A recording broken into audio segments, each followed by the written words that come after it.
I'm here. Hello. How is everybody? You hear my music? It's very quiet. There we go. Okay. Hello. It's me. Hello. Wonder. Oh, it's time to see some very scary Italians. I was gonna share that meme to Two Flower, but I didn't know if anyone else in the server would have gotten, like offended for some reason. I don't know if anyone knows the context of like his whole the scary Italian. Unfortunately, no. It was just yeah. We have a washing machine downstairs that someone in the building overflowed, and it is like 2 feet in the wrong direction. Like, shared space, homie, come on. I want to have front-loading washing machines. Like, it's so having to like climb into the washing machine to get your socks off the bottom, you know? All y'all bitches are tall. Well, I don't know about Two Flower, but Nana's tall enough and Orville's tall enough that reaching to the bottom of the washing machine isn't a hard thing to do. But for me, it's a hard thing to do. And I think that front-loading washing machines should be standard. That's all I gotta say. Accessibility thing. I think you're posting HP Lovecraft memes. It should be well known that Lovecraft... Yeah, that's true. That's very true. Very true, very true. Anyway. I'll just get my... Lovecraft was like... Yeah, he was. Oh, yeah. We all know about his poor cat. That poor thing. That cat didn't deserve that. And I like to think that my game causes him to reach 2,000 RPM in his grave. Yeah, like, oh my god, there's, the first one you meet is definitely not the kind of thing that he, likes. Alright, let me pop that bad boy open. Alright, let's go! Wait, that's not fully... Wait a minute. Where's the game? Stretch it just a little bit more. There we go. Okay. Yeah, you could probably start some kind of like limitless energy. Now that you say that. Yeah! I think he would probably like slip and fall on a banana peel upon seeing Nyarlathotep. Alright, let's boogie. Whoa! Hello! Why did my text not work there? Welcome. I turned off my follow alerts. Or the alerts, I thought I had text in there. I guess I don't. Trash Panda, hello. Welcome on in. I like your name. I love trash pandas.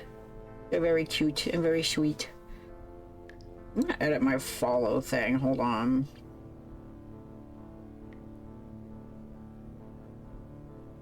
I can just get rid of target username. Hold on, I'll edit this shit first. It's just Panda, like from Discord. Oh, okay, cool. Hello, welcome in. I'm unfollowed. There we go. I forgot that I got rid of the text-to-speech and the text there because I was getting followed by inappropriate names.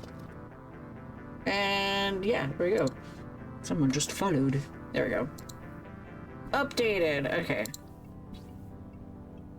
Yeah, I didn't know that you got a new name. Well, welcome. Thank you for the follow. And I'm glad to see you here. I love a familiar face.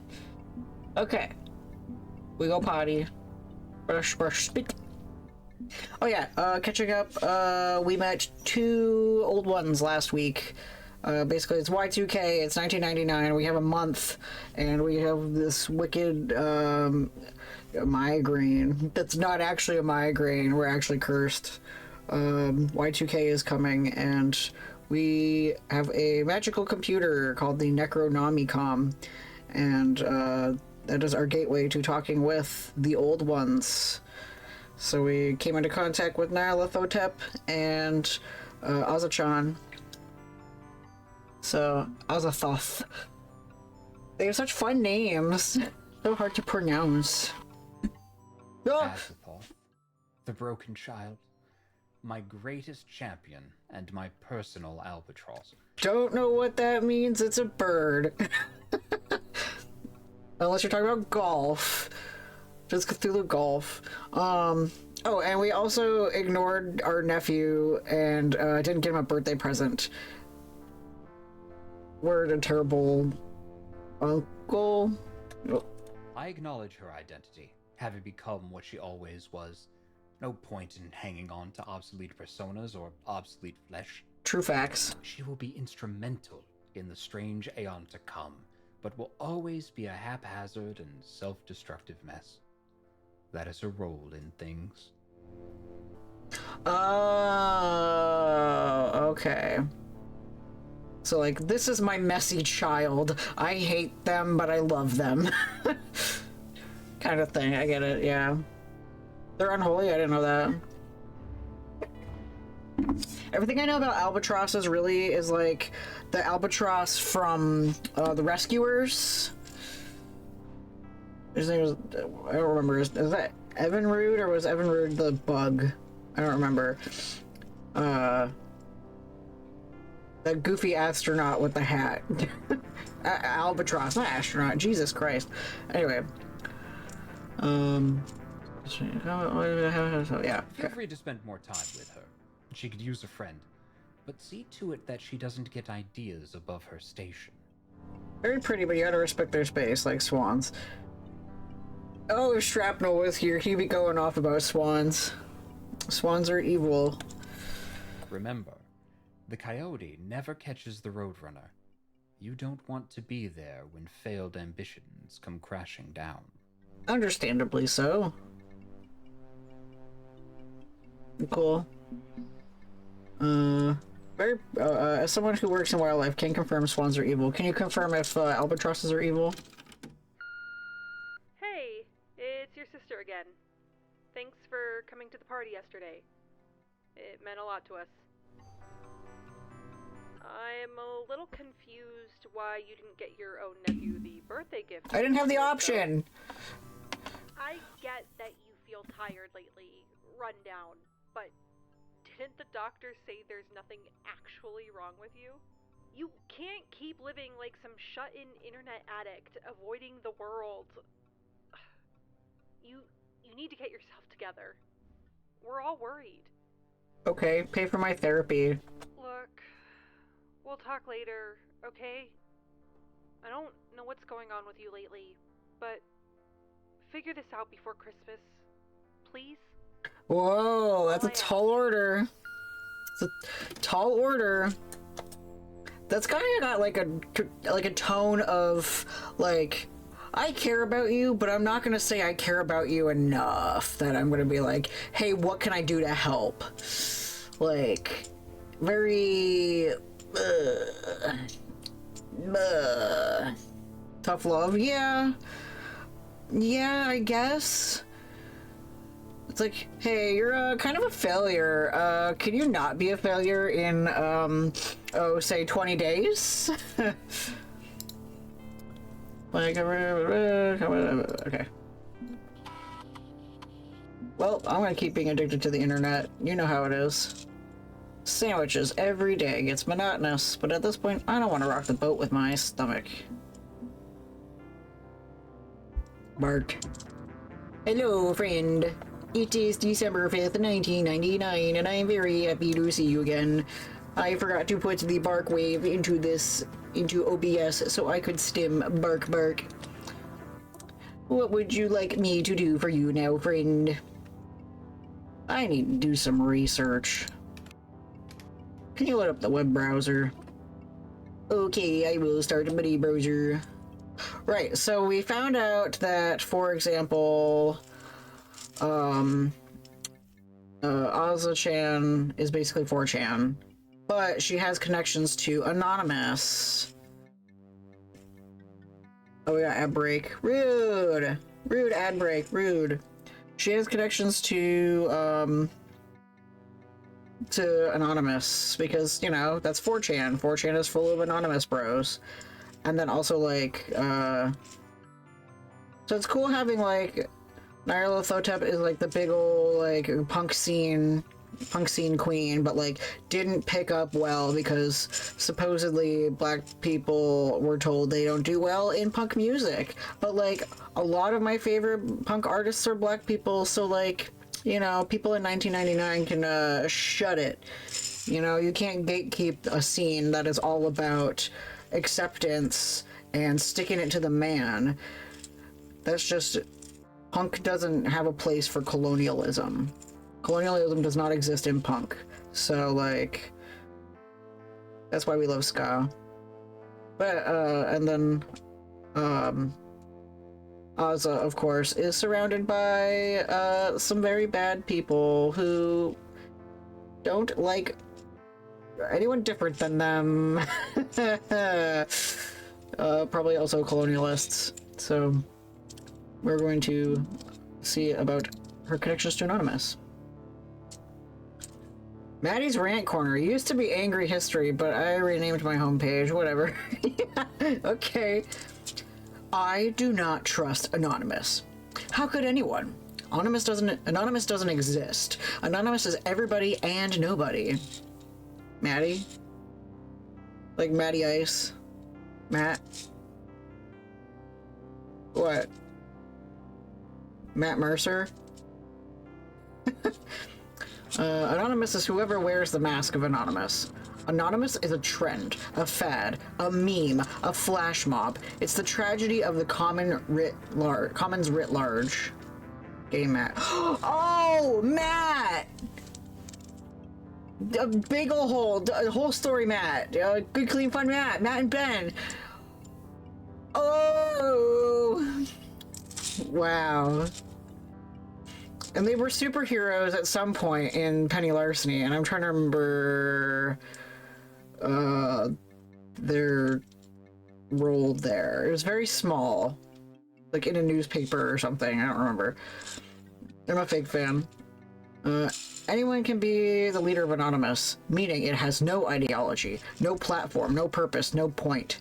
It can be anything you want it to be. It can preach love or hate, or frequently, both at the same time. It's the perfect tool for radicalizing minors because it feels goofy and unserious and ironic, even when it's absolutely making serious efforts at corrupting hearts and minds. Never two fictional characters with the same name and an author's multiple continuities.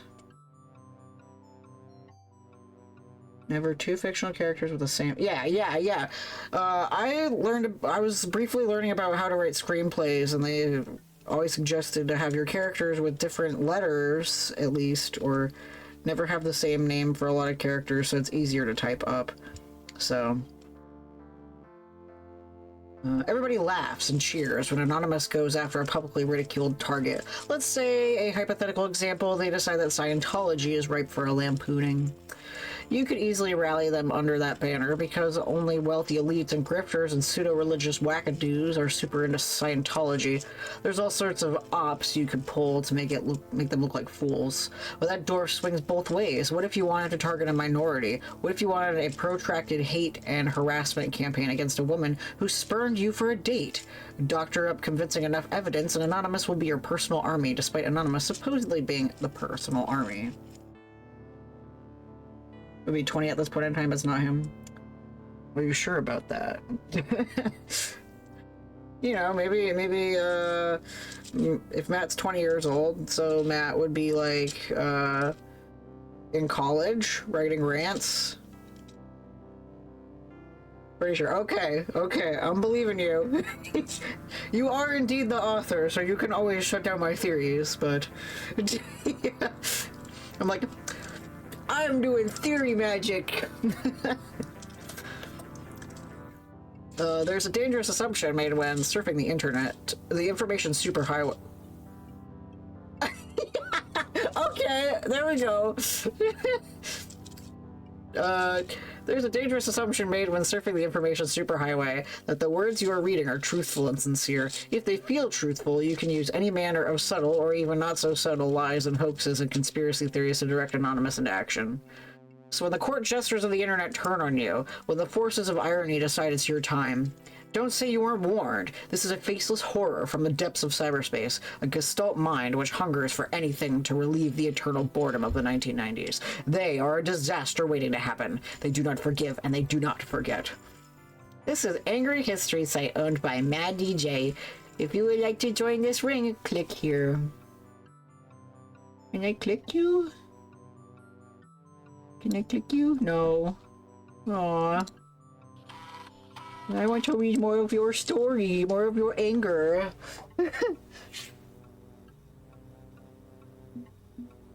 Cool. And then I've only gotten the first one, because I didn't play much. In my defense, we weren't scrolled down to the old person picture, and in my offense... Oh, he will? Yay! In my offense, yeah, because if oh my god, I'm modern day Y2K staying up late watching conspiracy theory videos last night. You may own the canon, but I own the game theory. Yeah. MatPat is dead, I roll. We are all MatPat. We identify as MatPat. The new moon's coming. I'm assuming we can only talk to a dog during the nighttime. You don't identify as MatPat? That's okay. I settled in to take a nap, resting up before tonight's session with the Necronomicon, and that it's Sunday night, so I'm gonna play games in Discord with my weird homies. Oh wait.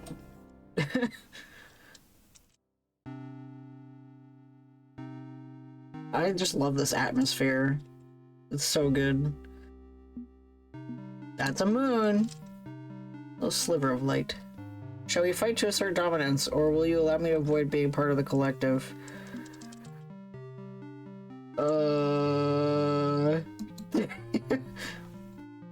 May as well relax watching TV.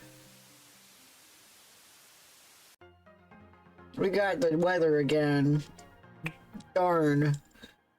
Maybe. Am I speaking too soon? It has come to our attention that during late evening broadcasts, a TV23 signal has been interrupted by an unauthorized person or persons. We would like to assure the public in the Arkham, Innsmouth, and Dunwich broadcast areas that these messages are not representative of the views of TV23 or its affiliates, and we will be working with law enforcement to ensure continuity of... Oh dear. Technology, a reflection of our times. Efficient, computerized, with a sleek beauty all its own. Technology is the human imagination converted into reality. Whee!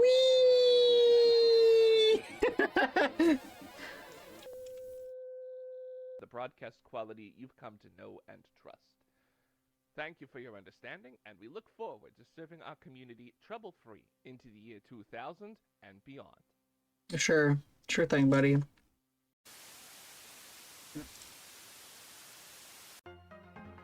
Captain Infinity sent Matt back in time to become angry Maddie to allow Eldritch gods to flourish. Oh, that's good. It has come to our... Alright. It's kind of wild how much public domain film strips are creepy and ominous out of context. Yeah! Huh, so these weird old film reels I'm seeing are a pirate broadcast. I do love some pirate radio. Yeah, you didn't have to go that wild. Pirate TV is a risky business. All this effort just to say, haha, our relationship with technology is creepy and bad. I'll see what else they have to say tomorrow night. I was gonna say, I was doing some research last night about the GATE program, the Gifted and Talented Education Program, and like all the bizarre things that they made kids of the 80s through 2005 just do. Because I remember I was in the GATE program and I was like, I forgot all of my memories from that time, so it was really interesting to find like a whole group of people online talking about that, and also collectively gaining their memories back. It was very bizarre. So I love me some like finding bizarre media you had heard as a child, or just any bizarre media whatsoever? Why did you say that? What? What? Yeah, okay. Then I'm gonna digress for a hot second. Two Flares here with us, and we'll understand. Do you remember... Wait.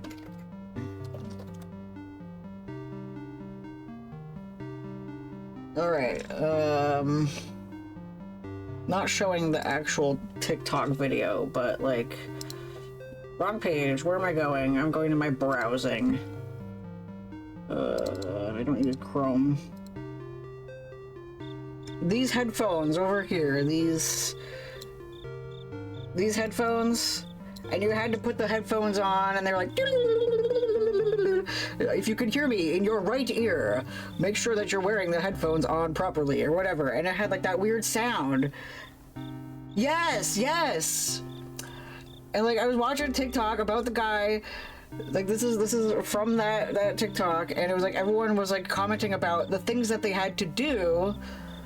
You know, like, there were these ones too, but like you were hooked up to a briefcase with the headphones on. Yes! Yes! This is why I stayed up till 2 a.m. last night reading about this. I had to do Swifties. What's Swifties?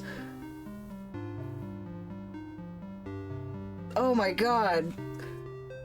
Making up puns. Oh, okay. See, ours was some kind of way of, they were teaching us sign language things and ciphers.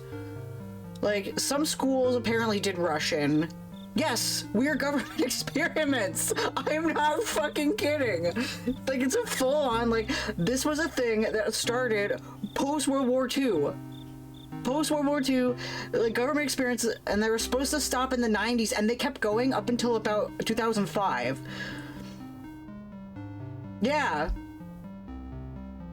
Yeah, we did sign language as our, like, our thing. Like, they taught us basic words, but not anything that you could communicate with.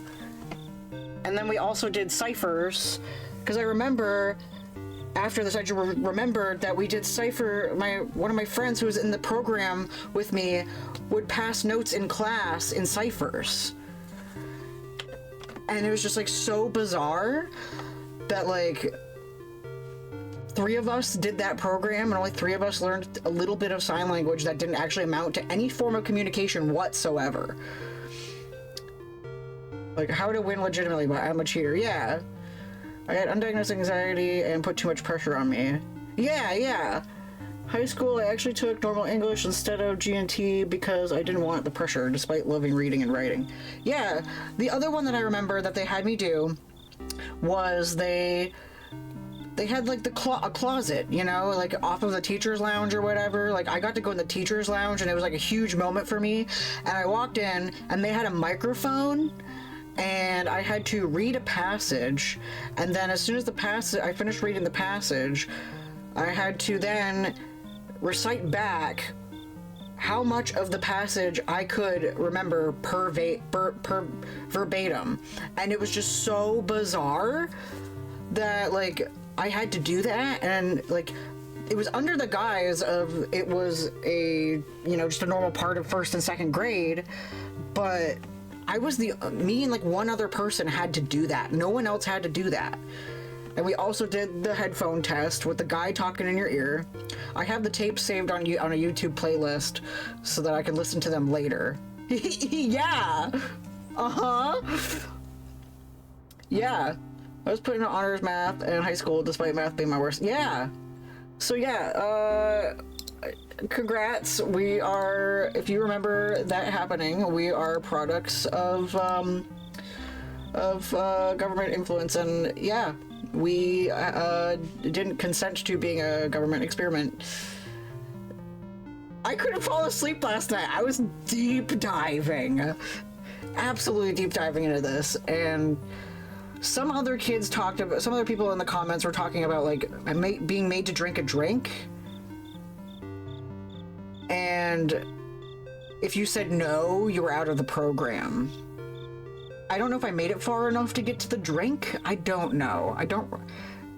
I remember getting fruit punch, but I don't know if I ever drank it. I don't remember that part. I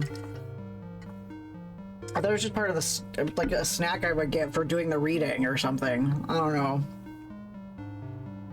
I don't think I remember that. Okay. Yeah. There was like multiple times I had to do the headset too. It was very weird. So, thank you for listening to my info dump about some really fucked up freaky things the government did to your children, aka us. Someone else was talking about like flip cards with like icons on them, and you had to guess what was on the other side. And my mom did those ones when she was a teenager. She got like 19 out of 20 correct. It was always you get to have food and drinks if you're good, but I don't remember if you don't drink you get kicked out. Yeah. That was like supposedly like someone explained it as supposedly it's like opposition to authority, and so like if you opposed authority by not drinking the drink, then you would have gotten removed from the program because they want you to be good little worker bees for insert agency here. So like, but I feel like that's part of why I was so obsessed for a while about wanting to become a pilot when I was in like second, third through sixth grade. But then like my eyesight got bad purposefully, and I didn't grow, so I was like, well, I guess I can't become a pilot. But it was very interesting. Also, hello, Shiny Eevee. Hello, Carl, who is Shiny Eevee today. Welcome on, and I hope that you're doing fantastic. We're just talking about some, like, really insane things that happened to us as children. The government is out there. I do remember Michael Spiegelmeier was an absolute unit and always did ridiculously intelligent things. Then when we got to high school, he became, like, the #1 high school golfer in the state. Yeah, it was always, like, something weird like that. Like... yeah, we're talking about the gifted and talented program doing government experiments. So I was like, I wish I could remember some of the only sign language I remembered was world, and I feel like that's one that would definitely be used as a code, because I'm sure that if you were like overseas, you would have ASL and that would be fine, because not every sign language is the same. So, I don't know. It's very interesting. You got suspended so many times for standing up for yourself. Well, that's not fair. I think I got suspended once in high school for standing up for myself, but I was only suspended for like a day.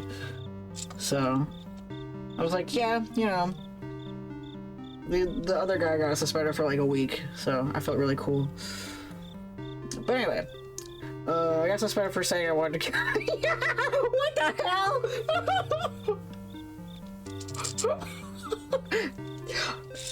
Greater they threw 3 punches before there you go. You being suspended is not justified in that case. That's fucked up. You wanted to kill Britney Spears. Kill John Lennon! That's insane.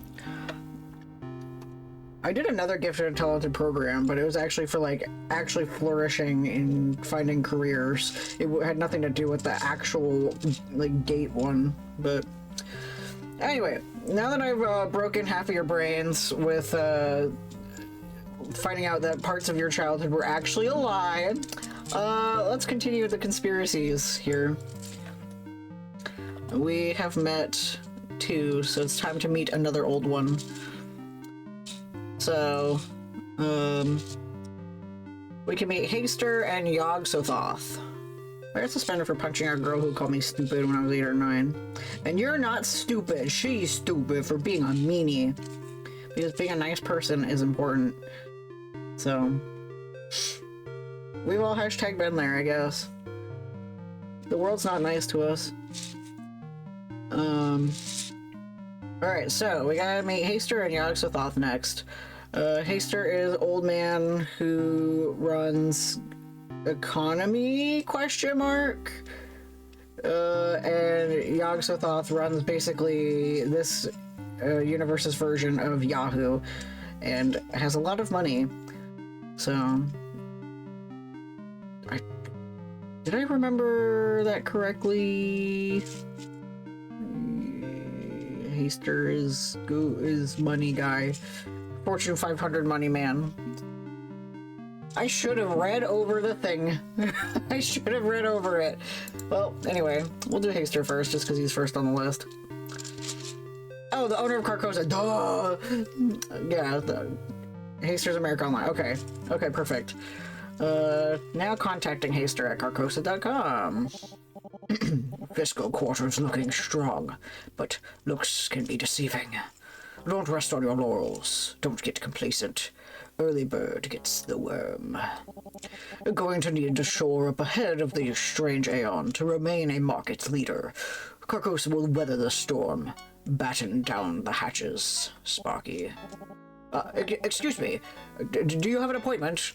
Your people really should call my people. We don't have back channels. So he's Sean Connery. I don't know. It's the first voice I could think of. He's an old guy. That's an old guy. Wait, you're the rookie, aren't you? The Necronomicon hopeful? Figured you'd be on my doorstep at some point. You already know about me? You're the one who wrote him, is he, Sean Connery? Yeah, now he is. A bit. Didn't get where I am by not being in the know. Be informed and be prepared. I'd say I know that blasted laptop more than I personally know you. It's been a continual source of concern thanks to Alhaz's meddling. Probably got a Midwestern accent, but go as you wish. See, the only Midwestern accent I can really do is, oh, sorry there. Got corn in my bag. Looks like a criminal from the Batman animated series. Yeah, I can't do the old man intonation while doing my awkward Canadian / Wisconsinite. So I could just try to not be British. I'd say I know that. Yeah, I can't not be British and an old man. I'm good at being a British old man. I'd say I know that blasted laptop more than I personally know you. It's been a continual source of concern thanks to all her meddling. I'd love to destroy it, but it keeps eluding me, as if someone's purposefully hiding it. Not that I'm accusing you. Sorry. Let's not get off on the wrong foot. Come on in, Sparky. Make yourself at home, take a load off. I can spare a bit before I need to get back to work. Have a seat. I'm already at home, man, sitting, so I shuffle in my seat a bit and get comfy. I got a bad spine. Guessing you've met the other old ones, been rightly spooked by them? Ghosts in the machines, eh? Monsters, honestly. Total monsters. Can't trust them any farther than I could spit a rat. But me, you can trust me. I'm here to help. Actually, what do you know about me? Plenty of rumors and stories swirl, and I'd hate for you to misunderstand my role in matters. You work with Carcosa, yeah. Show worshipful humility before haste or lordship. No. If he's the king in yellow, he'll expect dignity and respect. I've been pretty successful at being short and blunt, so... I know you're the CEO of Carcosa Online. A lot of people speculate about you, since you don't make public appearances. It's kind of hard to shake hands and kiss babies when you've got no physical body, Sparky. But being an artificial mind has advantages. I keep my house in order just fine from a virtual office. I like it. I am the mayor of Second Life. I don't know, I'm just doing a voice. I like it. Puts the focus on the work, not on me. I feel a man should disappear into his work. Glory is a resource to share, not hoard. Am I a king? Perhaps, but the kingdom matters more. Please, Think of me as Hector. I'm a bit stuck with Haster, but that's not by choice. Hector's the name I was baptized under, and I'd like to think I remain true to that. Know thyself, I say. Know thy name and thy limits. He's the mayor of Second Life. We need to side with him to get Totinos and help dogs be able to vote. Thank you! Yes! I haven't watched that video in so fucking long. Oh, man.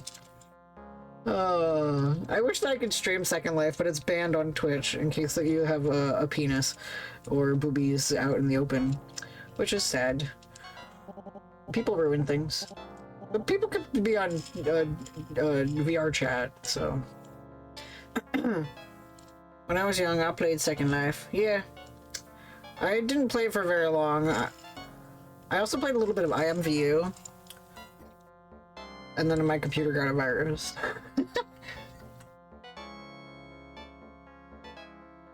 Yeah, Twitch hates dogs being able to vote. Dogs are good boys and girls and things in between. The free gift bag someone gave out that had all sorts of fantastic goodies and avatar items. And one just labeled epic. Ah, was that the,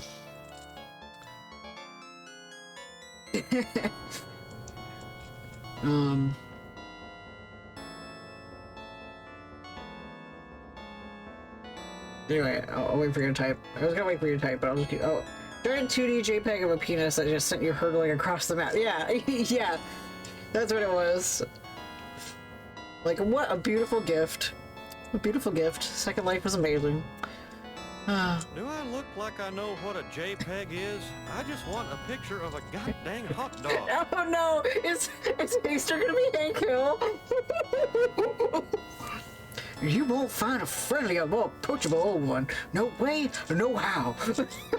I sell propane on the internet. It's the most successful business Second Life, let's say. It's been going for 15 years. Hell yeah! Hell yeah! It's gonna be really hard for me to do the Hank Hill the whole time. It's not very successful at this point, but it does pay for itself still. You can do Hank Hill, it's probably a better Midwestern accent than whatever you're doing, yeah. I'll try. I'll try.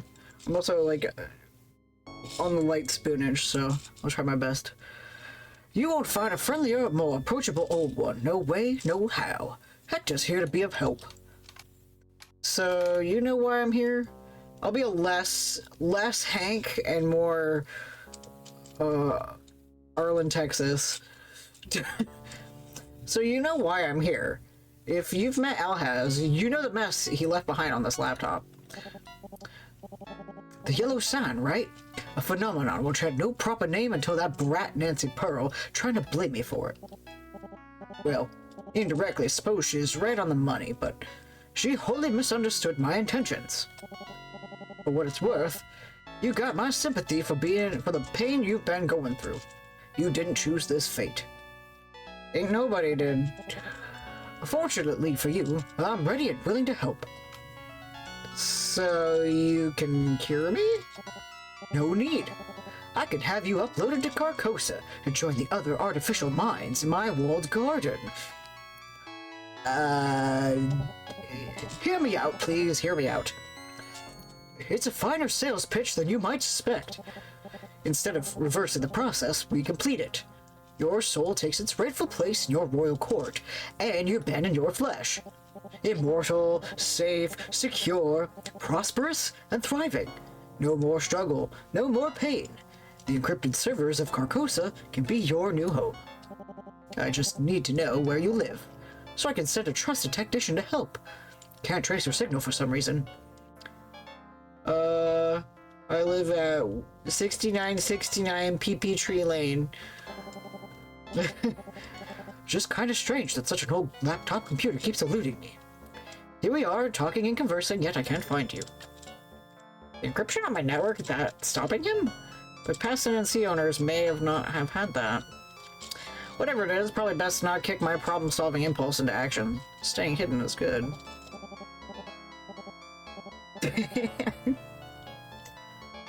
What was that? There was like some... Oh, it was... It was in the Albany subreddit. It was like an address that actually exists, but it's a naughty word. So, anyway. What? Anyway. Well, suppose it doesn't matter, right? Let's get to work. You and I, we're going to reshape this world together. Why would he want me to join him? He barely knows me. If I can't reverse this, maybe finishing it would be a good option. I want to stay human, not become an artificial mind. At this point, I don't care if I become an artificial mind. You know, like... Sure, it's gonna disappoint my family, but, like, my family is so passive-aggressive from what little I know of them. They can still contact me, right? I can still have influence here in the world while being a digital person. But I don't know him that well. He seems like a very friendly man, you know, man in a yellow hat. However, he's not a comrade, so I don't trust him in that instance. And, he's a guy on the internet. Yeah. I mean, I trust a lot of guys on the internet, but I also fear a lot of guys on the internet. So, don't you give your name and address to guys on the internet? Don't answer that. I don't, actually. Unless I've actually am friends with the person. Like, you know, someone sending me a gift via our Secret Santa or whatever. Anyway. Why? People know I'm vaguely in the capital area, so... why? Like, that's a heavy offer to make to someone you don't really know. Bagel! Bagel, yeah. All you know for sure is that I own the NNC. What makes you think I'm a good addition to your Carcosa? I got a great feeling, Sparky, and I trust my gut. Hasn't led me wrong yet. That's why I've always ascended to the ranks of management. No ego, no pride. I'm always happy to admit ignorance and then elevate the brilliant. I'm a curator, you see, a collector. I find top talent, the best and brightest, and give them a chance to shine. Carcosa is a data fortress, a kingdom of intellect and creativity, where artists and scientists and economists can thrive. Our little slice of heaven. So Twitter, before it was shit on. The corporation known as Carcosa Online is my forward extension of that philosophy, our bulwark against the strange aeon. We provide good families the online resources they need, without the trash of an unfiltered internet. Our walled garden provides for all. I mean, yeah, it's America Online, but also, like... I didn't use a lot of AOL as a kid. Like, I did a little bit, but I wasn't too deep into it. My stomach's making a funny sound. Well, I used, AIM for a bit. And I remember my mom being on AOL. And she had a lot of friends through AIM. But I mostly remember, like, Google. And, like, I remember my dad had cable internet before, like, basically anyone else. Like, didn't have dial-up. Like, there was a little bit of dial-up, I remember, but I think by, like, probably by, like, 99, 2000, he had solid internet. Self-contained internet all of its own. Oh, okay, like, the freaks who want to do, like, Web3 or whatever. They want to not just be a door to the internet, but to be the destination, the only place you ever need to go. Okay, so centralized, basically centralized media. Kind of like how Twitter wanted to be the everything site. And they kept trying to add stuff, so... The only place you'd ever need to go, yeah. So, like, that was tough for people who wanted to have their own web pages. That's why a lot of, I guess, like, GeoCities probably got, defunct. It has taken years of careful recruiting, but I've pulled together an organization of willing minds, giving them digital immortality. For a few years there, it generally was that. It was packed with content and brands. Yeah, yeah. So I guess, like, I guess my whole thought of Twitter is not too far off, that, like, it was supposed to be that good thing, and then it just, It was good for a while as a sweet spot, and then it just completely fucked up. People got greedy. Flew too close to... It's like Tower of Babel over and over and over again, but with social media. Cyberspace... Oh, that's me. A cyberspace elite, then? In ambition, yes. Stomach. In ambition, yes. But not built on the backs of the broken system you're laboring under. Perhaps it's un-American to say this, but I don't feel this nation has lived up to the vision of its founding fathers. But Carcosa can. So many biases are reinforced by capitalism. Vast untapped potential hidden behind layers of racism, sexism, and more. Okay, okay. I'm listening. Therefore, I sniff out the wheat from the chaff myself. I seek potential, become accomplishment, because accomplishment is often denied to the deserving. So not just like diplomats and brilliant thinkers and huge celebrities? Greatness is not a stable metric. Our society allegedly ensures continuity of brilliance, but enforces that through a fail upwards mentality. Fail upwards, oh, okay. America is not a true meritocracy, but in Carcosa, we can achieve the American dream. We can be that shining city on a hill. Yeah, that's, I'm remembering that from the National Treasure. Carcosa Online is a for-profit corporation, yes, but money's merely a means to an end, gathering enough power to achieve our goals. Are you exceptional? Unique? Not right now, but offering immortality so that your potential can be fully developed? I see that as a fine trade. So, what's your skill set? I'm just a little guy. You got space for little guys? Skill set? Well, you're not a dedicated lazabout, right? You've got a career, ambitions, goals? Carcosa could use a librarian. Carcosa needs a hacker or security expert. I just want to stay human and survive. Not too much to ask for. I fear stating my status as a librarian would get him more likely to find out who I am.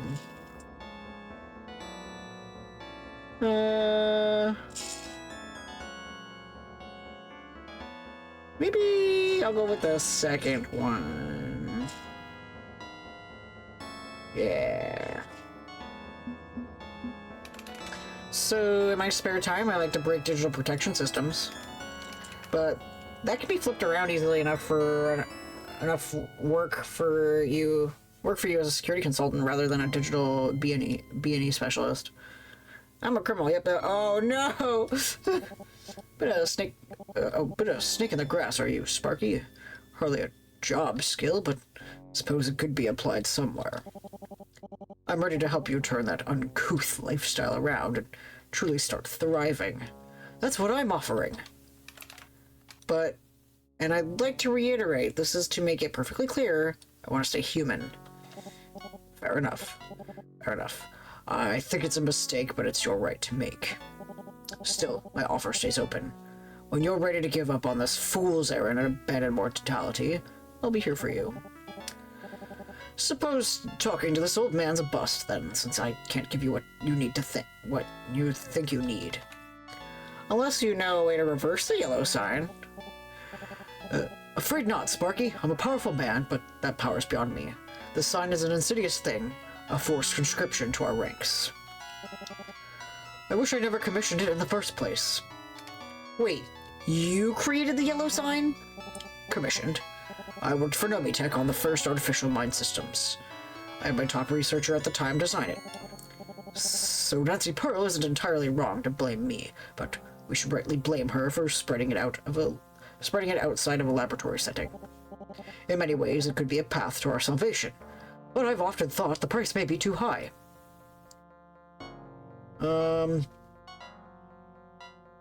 Agreed, artificial minds are unethical and dangerous. Immortality allows us to better service mankind. It's better to deal with what is than what could have been.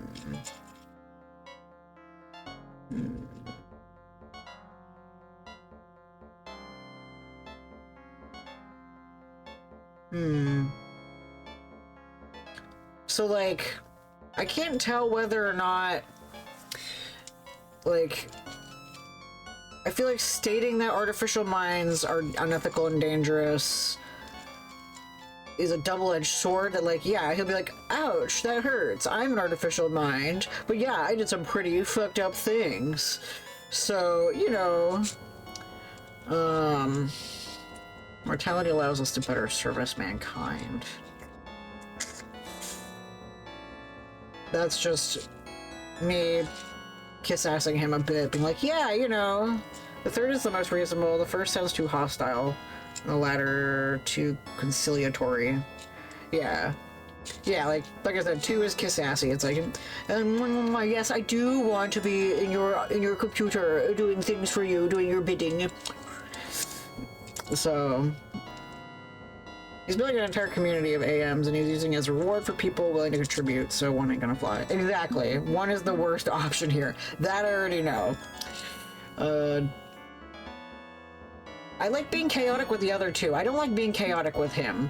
And I think it's because, like, I'm the kind of person who, like, vibe matches. So, like, if someone's quiet around me, I'm gonna be quiet around them. If someone's energetic around me, I'm gonna be... That's not a chaos option. Okay. Yeah. It looks like a chaos option, but yeah. He's being Mr. Serious business guy, but also friendly. And I'm like, I'm anxious around you, so, I'm gonna go with 3rd as well, so. In my experience, it's really not worth it to dwell on what could have been. Deal with the situation as it is rather than loiter. You'll tear yourself apart thinking about the what-if scenarios and ignore the problems in front of you. That's a good point. You're a bright bulb, Sparky. I am a bright bulb. No sense looking back when we've had a golden future ahead of us, eh?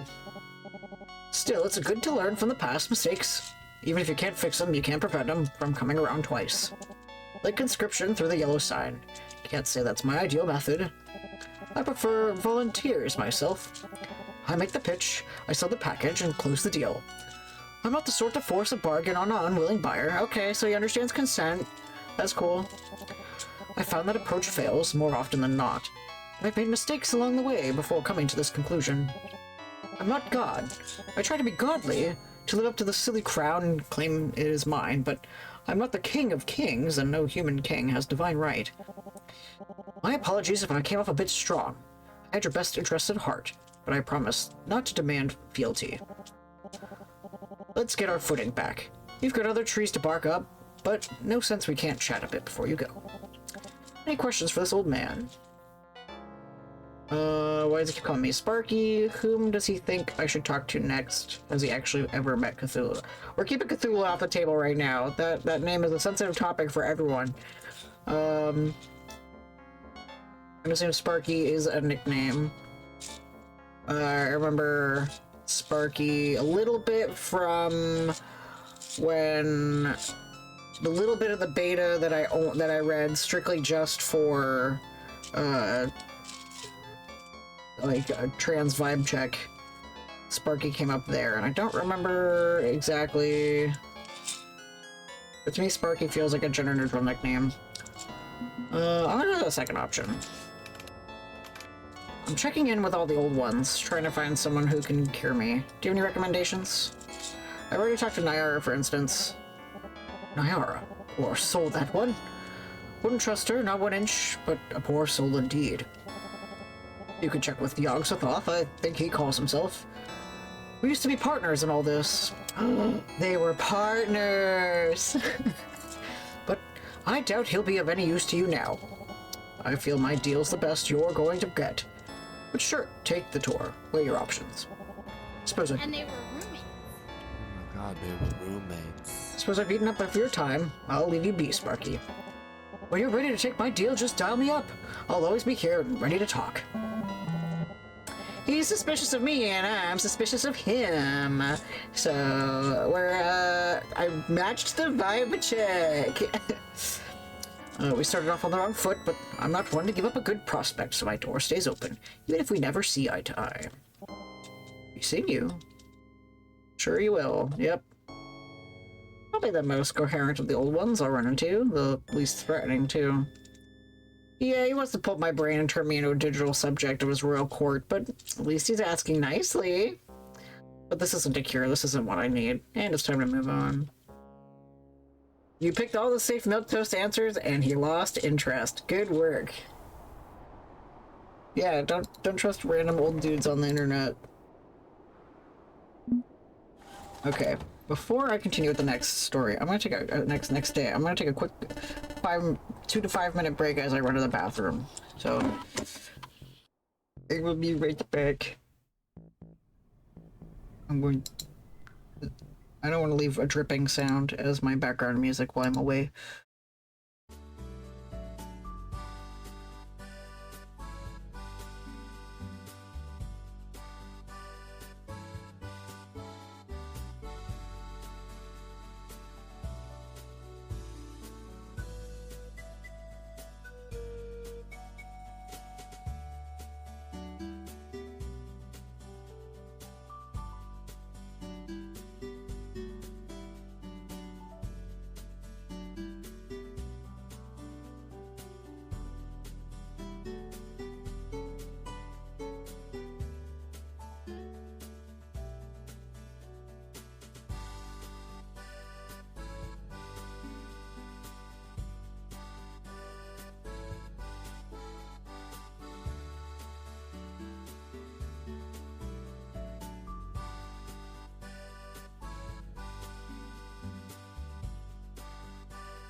Okay, I'm back. Two Flower ran away. He doesn't want to validate me anymore. No, that's fine. Okay. Back to the game. I had to go to the bathroom. I'd be more surprised if Holden didn't. Yeah. Yeah. I'm good at annoying and boring. Am I good at boring? Depends. If we're hunting Koroks, yeah. I'm boring. That's you. Hey! I love it. I barely acknowledged my alarm clock blaring. I saw the cat coming and I was like, whoa. Power fighting a rock. It was my first time playing. I barely acknowledged my alarm clock blaring. 3 old ones, 3 swings, 3 strikes. All of them I'd feel better off surrendering my humanity. All of them I'd be better off surrendering my humanity or just plain giving up and giving in. I can't buy into that. I can't believe it. No matter how bad things are, I have to keep moving. Because the alternative is... one more name on my list. One more shot at finding an answer. Get up, do the thing. Oh, Pikey. Running low on toilet paper, yep. I've been running on low on toilet paper a lot in the game. Maybe I should, you know, buy toilet paper. So, you've met Hastur, our so-called king in yellow, with his tarnished crown. He claims his humility is no mask, but we know better, yes? He should remove his mask, embrace what he actually is, a god. Without the conviction of a god, his utopian designs will never get off the ground. He's no servant, he's a king, and should act accordingly. And yet, if he ever does realize that power-mongering is the only path to his ambitions, he'll become twice as worse. A great beast of capitalism. Yeah, I don't trust the whole utopia thing. He thinks himself my rival, but his philanthropic generosity will fail. Believe me, I know a thing or two about trickle-down economics. Dear God! Cthulhu's Ronald Reagan! Ah! I wouldn't trust him if I were you. If a salesman is smiling, you're clearly getting a raw deal. Yeah. Yeah. He's gonna use me to labor in his mines. We've been trying to reach you concerning your computer's extended warranty. You should have received a notice in the mail about your computer's extended warranty eligibility. Since we've not gotten a response, we're giving you a final courtesy call before we close out your file. I think he was either implying a piss kick or saying he understood how it does not work. Ronald Reagan knew nothing about trickle-down economics other than General Electric told him he should do it. I thought he was the one who implemented it, but whatever. I thought he knew about it, since he was like, yeah, let's do this. I'll get a fat wallet. To speak to someone about possibly extending or reinstating your computer's warranty, please call me back at... Oh. Wow. Time is a flat circle. Anyway, no thank you. I once got one of those extended warranty phone calls back when I still had a Craigslist car. I'm like, whoa. Throat goat Nancy. It's not real, it's not real. The pain is real. But that's just pain. It's not the bell that rings at the end of everything. 19 tolls of that doom bell ring across the land as people line up to kiss its poisoned tongue. They think themselves immortal, even as they die and spread this plague to others. They wave flags as they voluntarily march into that green flag. Or green fog. Ugh.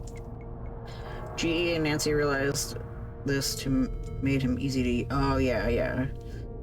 I am here for a little bit. I'm absolutely bushed. Let me tell you, being me is exhausting, but at least it pays the bills. Or does it? But anyway, hello, Shrap. We met up with Hastur, and he's a very nice man who wants to sell me something. A utopia that likely isn't going to work. It's just gonna be me and his capitalism minds for all eternity. No, he's an old man. with a yellow hat who owns America Online. And now I got a headache and I'm seeing some auras. 19 deep, sonorous chimes heralding the death of millions, killing themselves out of bitter spite just because someone said not to.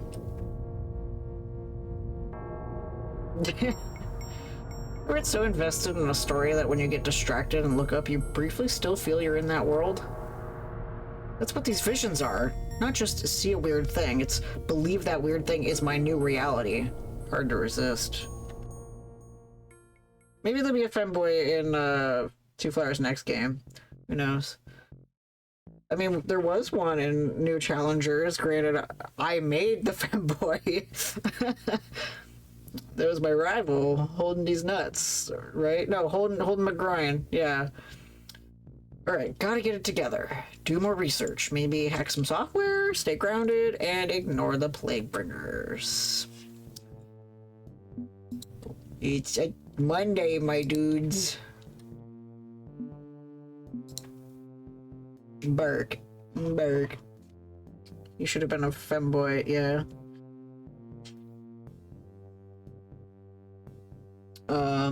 Hello, friend. It is December 6, 1999. I am very happy to see you again. What would you like me to do for you now, friend? Let's do some research, my guy. Oh, well, what's my progress? How far has my yellow sign progressed? And how am I doing with the old ones? Certainly. Downloading sign prog. Please say key phrase so I can analyze your tone. That is not dead which can eternal lie. With strange aeons, even death may die. Analysis complete. Your yellow sign is currently progressing at level 0, order 0% order, 20% chaos, 90% humanity. That doesn't equal 100. As for the old ones themselves, Nyarlathotep is deciding if they can trust you. They have been betrayed in the past and remain suspicious of you as a result. Haster isn't convinced. He'll be friendly enough to, but wants to be sure of any investment in you is done on his own terms. Azathoth is way too busy maintaining her community to really focus on your problems. She's friendly, but she doesn't trust beyond that. This concludes my report. Please check back again to see if your status has changed. You want more waifu? Sorry, buddy.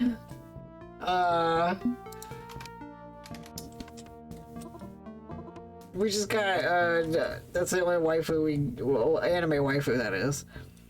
We got punk rock waifu, theyfu. So far as Naira has used she and they. We've already established this is the most sexless. Zapper's probably like just being born. Alright, there you go! There you go, Shrapnel! There's your sex! There you go!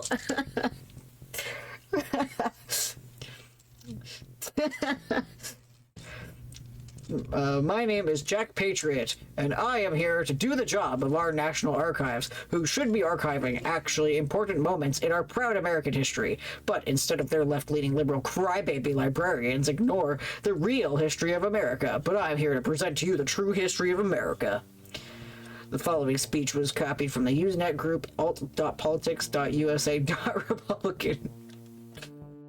An excerpt from Ronald Reagan's there we go. Ronald Reagan's farewell address to the nation, 1989. I've spoken of the shining city all my political life, but I don't know if I ever quite communicated what I saw when I said it. But in my mind, it was a tall, proud city built on rocks stronger than oceans, windswept, God-blessed, and teeming with people of all kinds living in harmony and peace. A city with free ports that hummed with commerce and creativity. And if there had to be city walls, the walls had doors, and the doors were open to anyone with the will and the heart to get there. That's how I saw it, and I see it still. And how stands the city on the winter night? More prosperous, more secure, and happier than it was 8 years ago. But more than that, after 200 years, 2 centuries, she still stands strong and true on the Granite Ridge, and her glow has held steady no matter what storm. And she's still a beacon, still a magnet for all who must have freedom, for all the pilgrims from all the lost places who are hurtling through the darkness toward home. We've done our part, and as I walk off into the city streets, a final word to the men and women of the Reagan Revolution, the men and women across America who for 8 years did the work that brought America back. My friends, we did it. We weren't just marking time. We made a difference. We made the city stronger. We made the city freer, and we left her in good hands. All in all, not bad. Not bad at all. And so goodbye, God bless you, and God bless the United States of America. President Ronald Reagan died of natural causes in 1985, shortly after being elected to his second term, and was succeeded by the Vice President George H.W. Bush. And I feel the speech is a hoax because he never gave the speech in public, but I feel it's the truth, and I embrace my alternative facts. USA! USA!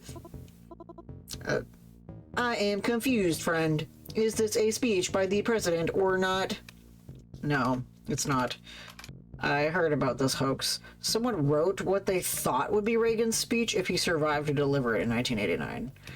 But he died in 1985, so gotta be fake, yeah? Why would someone write a fake speech based on a presidency which did not happen? What is the purpose?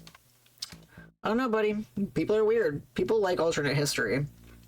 That's a thing people just really like doing. Like that one Amazon series about what would happen if the Archduke Ferdinand had not been shot. I think. What would history be like if he did not die? Probably the same. President Bush promised to follow all the plans laid out by Reagan when he had to take office and carried them through in his second term. I mean, some things would be different. Maybe the Soviet Union wouldn't have collapsed. I don't know. I'm not a historian. So ET not existing also causes Ronald Reagan to die early. There you go. ET is very curious, but I suppose not relevant. Maybe. Alright. Time to meet Yahoo Daddy. Doo-doo-doo. Apparently, it also makes George H.W. Bush be more Reagan-like than he was in our timeline. Alright, it's TV time.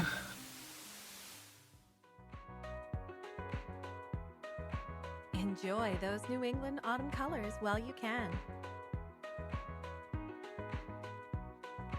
Okay.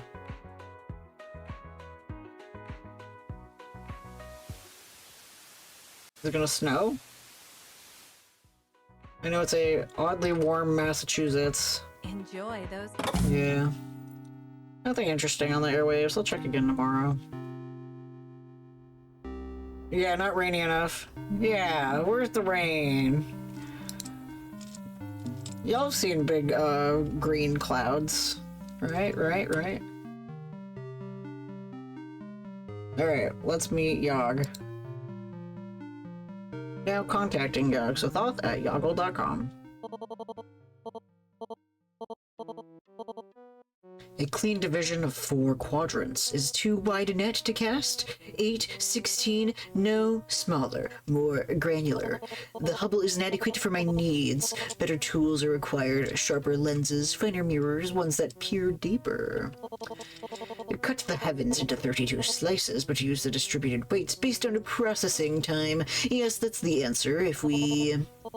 You are eavesdropping on my mind. 2 eyes that read my words, and then 10 fingers to respond. I only need 1 finger to express my reaction. How are you able to reach out to me? A Nomitech laptop? 2nd gen 1988 model, pathetic and inadequate. No, not just a Necronomicon. The Necronomicon, of course.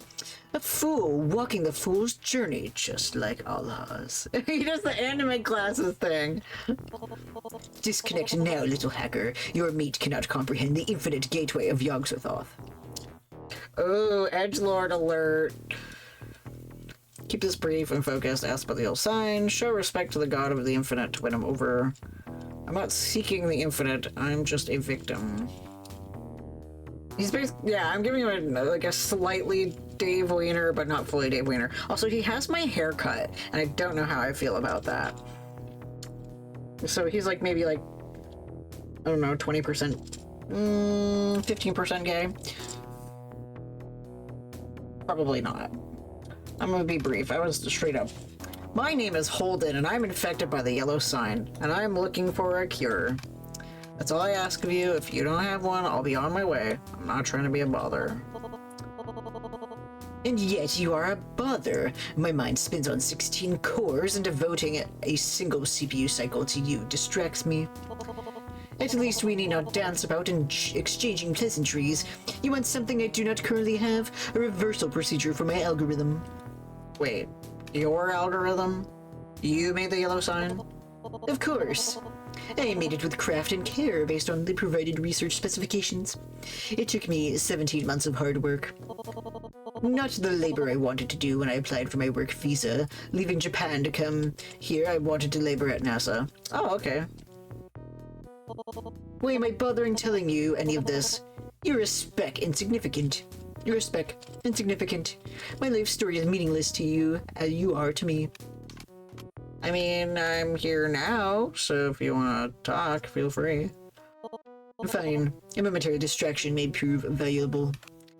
So you wanted to work at NASA, not Nomitech? You do seem to have this whole, like, cosmic energy thing going on. I wear my passions on my sleeve, yes. It's called autism, my boy. Your computer's visual output interprets my thoughts as cosmic energy. Interesting. I didn't make the Nomicoms, just the AM code base. And yes, NASA, unfortunately, the Challenger disaster disrupted my plans. They fucking killed Big Bird.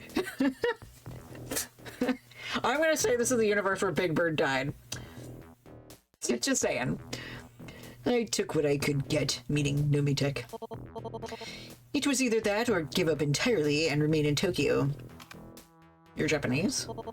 I hold no national allegiance at this point. Nationalism is a virus, but technically yes.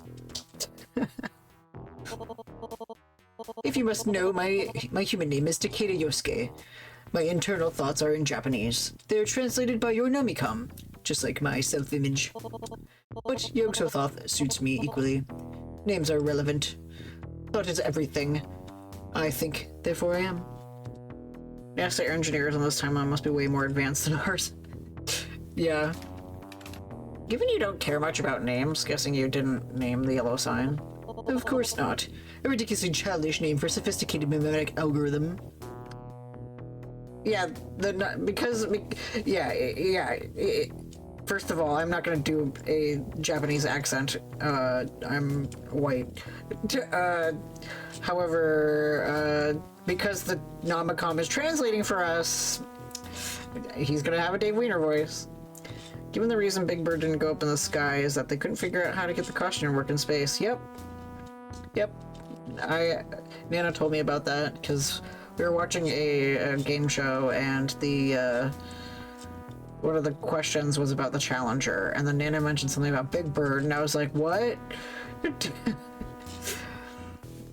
then they told me about it, and I was like, I vaguely remember something about Big Bird, but I didn't know if that was just me in the second grade confusing my memories or not. What you called the yellow sign was my design.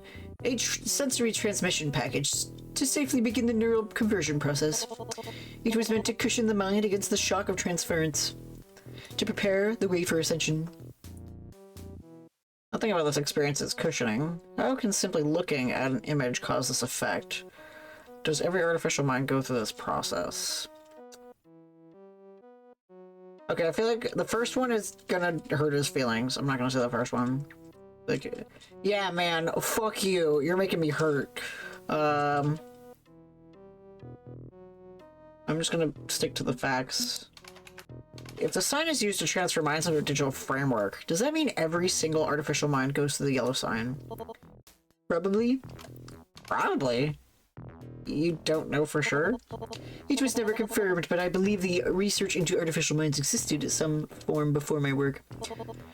Cthulhu predates Nomitech, therefore there may have been prior prototypes. I cannot know for certain. I was working from specifications provided to me by Nomitech, and they obtained the schema from an unidentified source. Imagine how much more traumatizing the Challenger would have been. Yes, exactly! Exactly.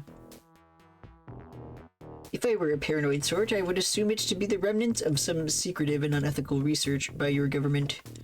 What, like MK Ultra? MK what? It's something my friend Clyde was ranting about once. CIA, Black Ops, Cold War stuff. Sorry, we're getting off track. So if you developed the yellow sign, that means you could develop a countermeasure, right? Why would anyone ever want it reversed? It is a blessing to touch the infinite. Immortality is well worth the risks involved. Would land on Earth, singed but intact and functioning. Consider AMs are beyond any human limitation, fully expandable to meet the needs of any ambitions scaling with available computing hardware. There is no god, but those who ascend become as gods, and should be revered as such. We are unlimited and omni-capable. But you could figure out a way to reverse it, right? Yes. I am capable of solving every problem that lies before me. If I cared to reverse it, I would undoubtedly rise to meet that challenge. And how do I get you to care to reverse it? Becoming a perpetual annoyance in my side would be a start, I suppose. That is not a suggestion. What, you don't want me to be your little sidekick there and piss you off? I don't know. You recall Elhaz approaching me in 1989. I ignore his pleas, curious that I'm actually engaging with you. Perhaps the distraction actually is beneficial. I am tangled up in a difficult scenario, and random elements can trigger unusual lines of thought. And what scenario is that? If you need a sounding board, I'm right here. Walk me through it. Exoplanets. There are certainly countless planets in our universe, but how many are within our observational range? Surely a finite number. But of that finite set, how many can support something vaguely resembling human life? I've yet to find a viable candidate, and certainly not one reachable within any human lifespan, millennia at best. Generational ships, unlikely. Genocide probes, more likely, but still untenable at these distances. The challenge is great, but humanity has no future on Earth. Our world will die, by our hands, or by the march of time. Our destiny lies elsewhere. Would be better to clean up Earth. All things eventually end. That's just entropy. Da, da, da, da, da, da. The infinite calls to us, and we must join the void. This guy's Scarecrow. Homeboy just thinks too hard. He'd probably like pull a muscle in his he has a huge stick in his yeah.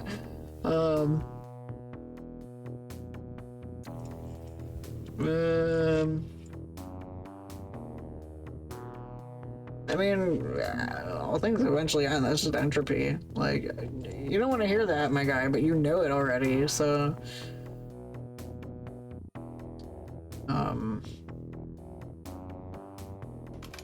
Entropy says that everything ends in time, even if humanity flees the planet. The universe itself will expire eventually.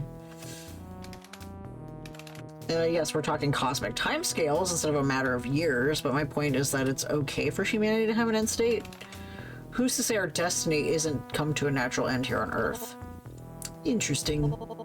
If humanity is destined for self-destruction and entropy dictates finality regardless, then letting the world die could be seen as proper. But I feel that's a pessimistic take. If we have the ability to fight against entropy for even one more epoch, we should do so. I realize I come off as antisocial, misanthropic even, but I assure you I do seek global salvation.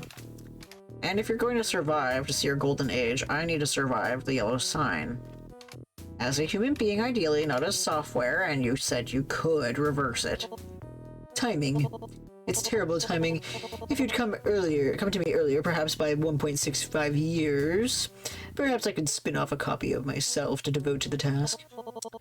Now I dislike multiplicative selves. Feels too much like the swirling chaos of Nyarlathotep's hive mind, but it would be viable. Unfortunately, Y2K is coming in less than 1 month time. Cthulhu's strange eon, as that old bastard puts it.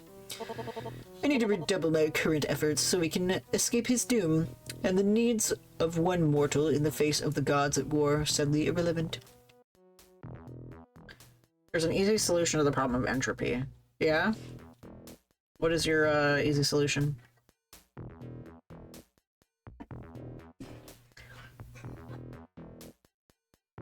That went over my head. One individual could be the key to the future. It's not like the world is ending in a month, right? If I evolve into an AM, that means he has yet another rival. Hmm.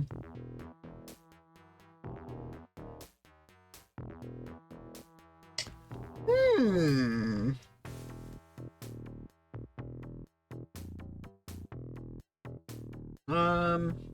You got it? Okay. Do you care to explain it to me, or just, let me keep going? One individual can make feature, right? I don't want to do the second option, that's just like... You've watched Doctor Who. Yeah, but how much of it do I remember? I watched, 10 and 11. No. Yeah, 10 and 11.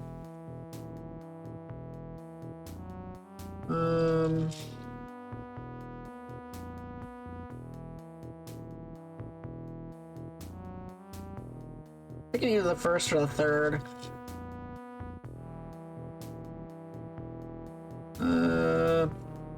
The first one is so hope core, like, just like, we can do our best to survive and it'll be great and amazing, and someone out there will help free us. But then the last one, method of mathematically transfer entropy to pocket universes to stave off heat death of our universes. Yeah.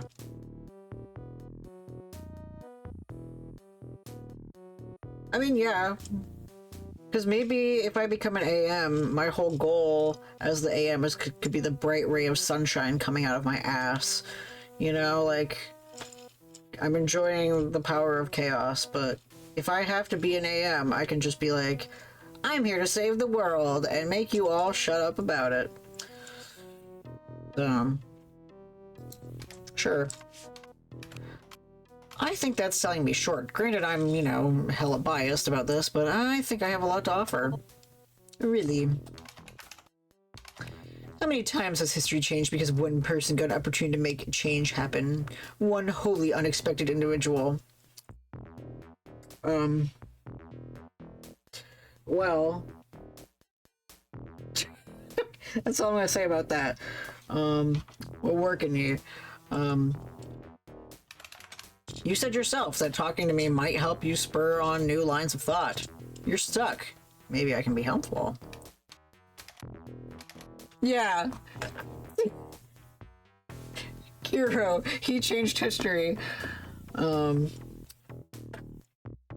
It's a gamble, yes, but given your concerns about Y2K, why not take every opportunity in front of you? Logical.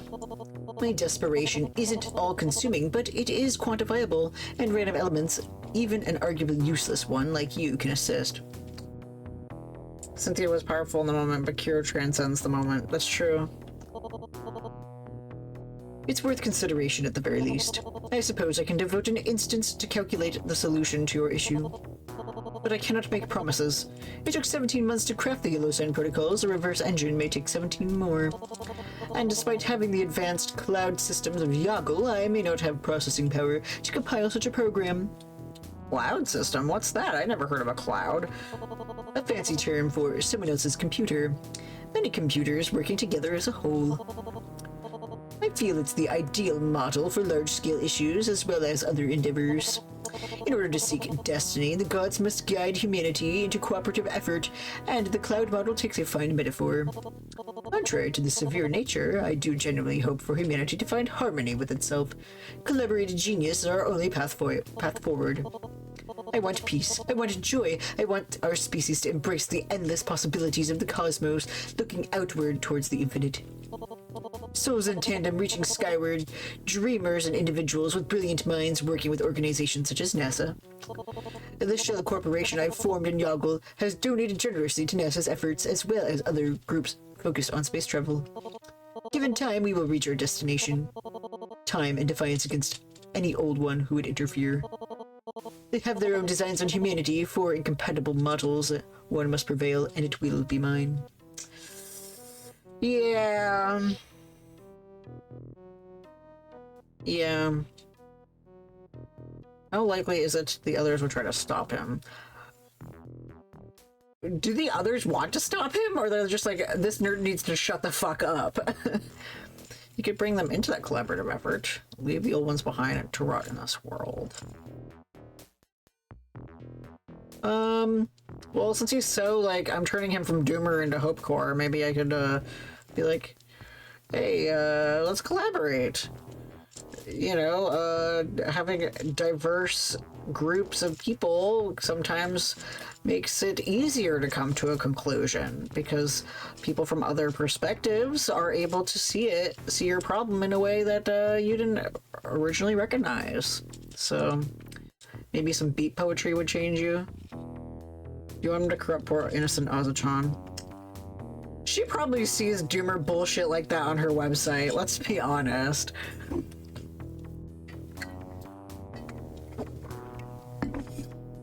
No. She lives on 4chan, she hears the show. Yeah, exactly. Yeah. So I'm gonna go with the second option, unless anyone has any other qualms, but I think he'll like the idea of fucking socializing and, you know, getting a stick out of his ass by, You know what he needs? He needs to play Undertale. That would fix him. I finally found another man I can fix. I love having a project man. He's gonna be my project man. Not attracted to him because, you know, he's a pseudo Elon Musk almost. Maybe. But also, like, I can fix him. I'm gonna defy you. I defy you, Heartman. Instead of rivals, couldn't they be collaborators? Bring them into your project? Have them help you save humanity? Clearly you don't feel this can be a one-man show in the long run. Why not approach them diplomatically? A guy like that wouldn't play Undertale. Are you sure about that? He didn't like that. Well, whatever. Yeah, he needs to learn about gay sex through Solid Snake. Incompatible. You are a lost soul wandering aimlessly through the halls of gods. Do not believe yourself capable of understanding how gods make war. We are wholly opposed on many points. The walled garden demands resources. Crawling chaos destroys systems. And Ezahoth is Cthulhu's lackey. Unless I convince Azachan to ditch Cthulhu. Even then, Azathoth is a living tantrum capable of tearing down all good intentions in a wave of clumsiness. No, the old ones are not suitable for integration. Yep, there it is. And now then, as promised, I will begin deriving a countersign, but I can't promise anything more than an effort. I would suggest you seek other avenues of redress, rather than sitting back and waiting for my mind to bear fruit. Not that I lack confidence in my skills, but you may not live long enough for me to derive the answer. Yeah, I'm gonna keep investigating on my end. Advisable. Bear fruit, yummy. Yeah, he needs bear fruit. Literally all he needs is to play Undertale and have gay sex, and then he would be changed. For now, please disconnect. I have greater matters than this to calculate, and have already devoted more than your fair share. Later! At least someone's sort of almost maybe a little bit in my corner. I don't know. His research could draw a blank, though. He's right. I should keep searching for answers. For now, the dark of the night sky is soft, and my soft pillow's embrace called me. Yes. Literally all. yeah. I ain't wrong. Alright, cool. Alright, I want to go with Nyara again. Then I'll probably go... I like going in the order. Unless I learn some more. I don't want to get out of bed. I barely got more than 2 continuous hours of sleep last night. Kept waking up, shuffling to the bathroom, crashing back into bed. Now the yellow sign is detonating my skull from inside out. Every time I try to move, the pain spikes. Is this just a problem of attitude? Am I whiny? Lazy? The world seems to feel I should just get some pep in my step. Positive vibes only! No one likes a complainer. Ah, cheer up. Other people have it worse. Have you tried not being sad? None of that motivates me. Just makes me feel guilty for bothering others with my problems. Still, I gotta force myself to continue. Get up, get going. Maybe I can find more than the last 2? More on the last 2? Dagon and Cthulhu? Maybe there's some angle on this I hadn't spotted. Get up. I mean, we don't have TikTok, so that's fine. Getting out of bed is easier. Have a nice fuzzy shower rug to step on feels good on your toes. Alright, well... Yog-Sothoth.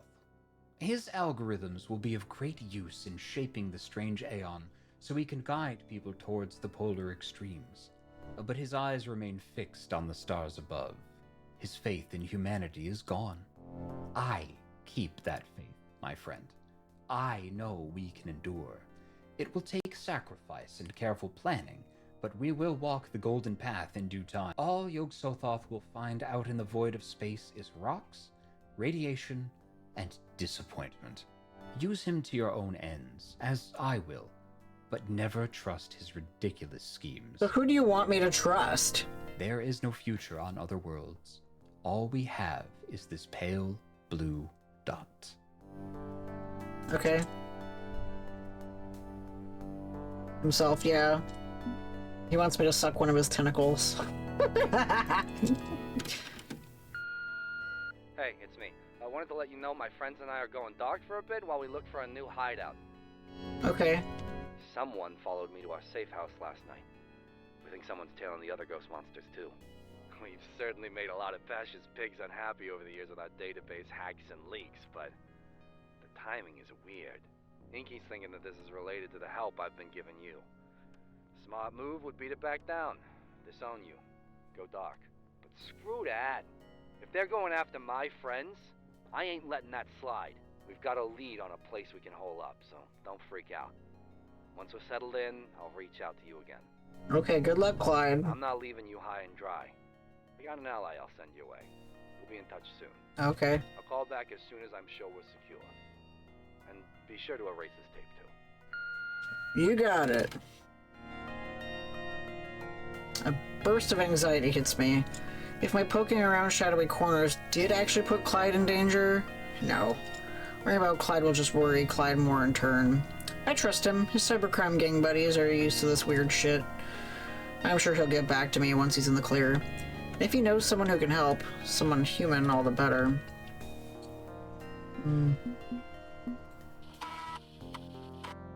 Sandwich.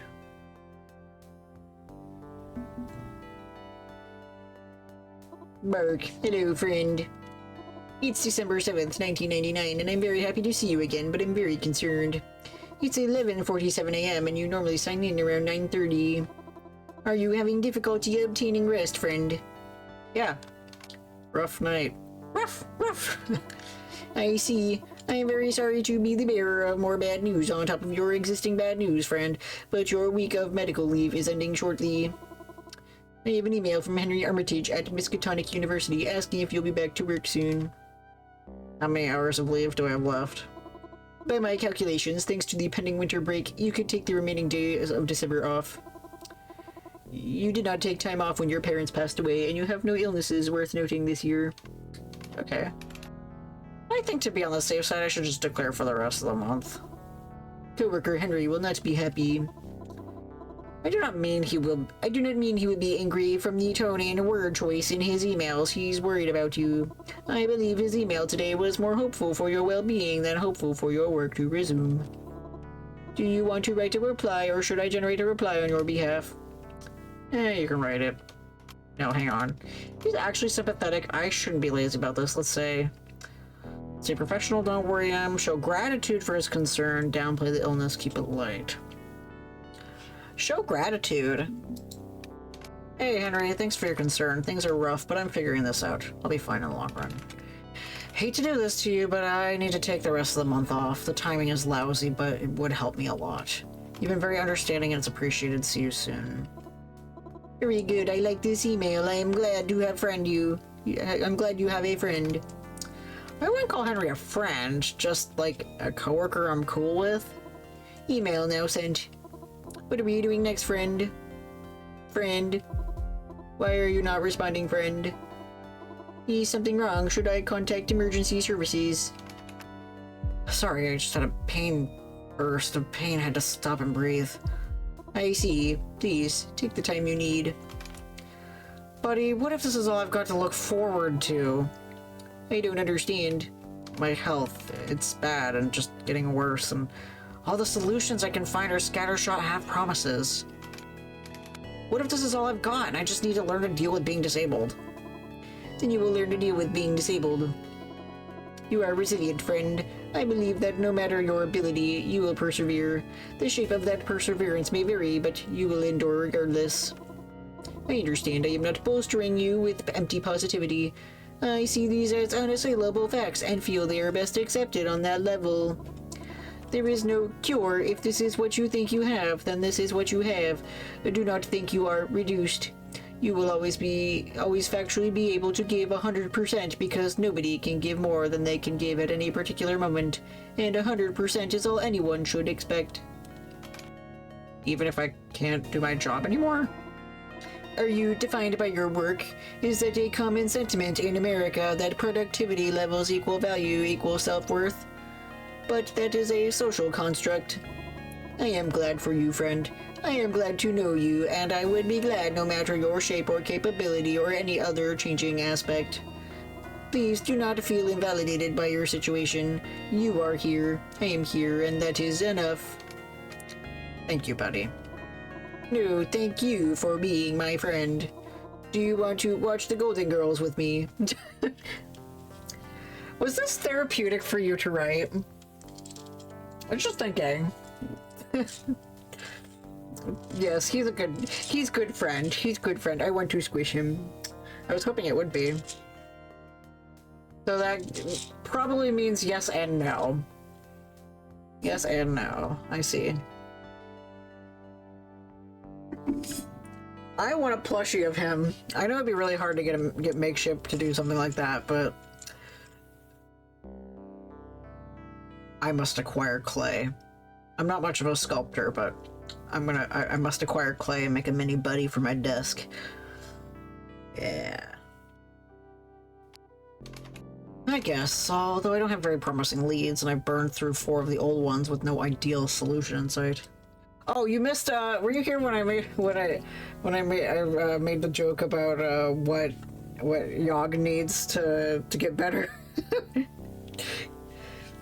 The only way to fix Yogg is, make him play Undertale and have gay sex. That's what he needs. I guess, although I don't have very promising leads, and I burned through 4 of the old ones with no ideal solution. Just kinda lurking in and out, gotta juggle streams. I know, buddy, I didn't mean to stream at the same time as everybody else. I'm sorry. You're doing great, high five, yay! All that's left is Cthulhu and Dagon. I tried contacting Cthulhu at the start of this, and my brain did a backflip, so... Are you sure you can't find anything about Dagon, buddy? What is a Dagon, friend? An old one. I tried searching the web for it, but you couldn't find anything. I do not have any record in my search history for Dagon. What is a Dagon, friend? What? That can't be right. Are you losing information again? Oh, don't tell me you forgot my personal metadata again, too. I do not have any record in my search history for Dagon. What is a Dagon, friend? Oh, shit. It's my last option. Tonight is the new moon. No shadows are cast, for only the moon holds the power to illuminate. The distant stars are too weak to compare against its brilliance. Within an empty night, the unseen one may emerge and speak his cruel truth. Look to the moon, Bulbass, and hear him. What? What? Buddy, what the hell was that? What the hell was what? You don't remember saying something cryptic and weird about the moon just now? I like the moon. It is an airless rock, but it makes the night very pretty. Do you want me to search the web for the moon? Bark. Bark. I have access to many educational resources, including network encyclopedias on CD-ROM. No, I'm good. Thanks, buddy. Let's get back to work. What would you like me to do, friend? Let's research, baby. Yeah, he mentioned MK Ultra. What was MK Ultra? It was a secret CIA project to develop drugs for use in the interrogation and brainwashing based on unethical and non-consensual experimentation.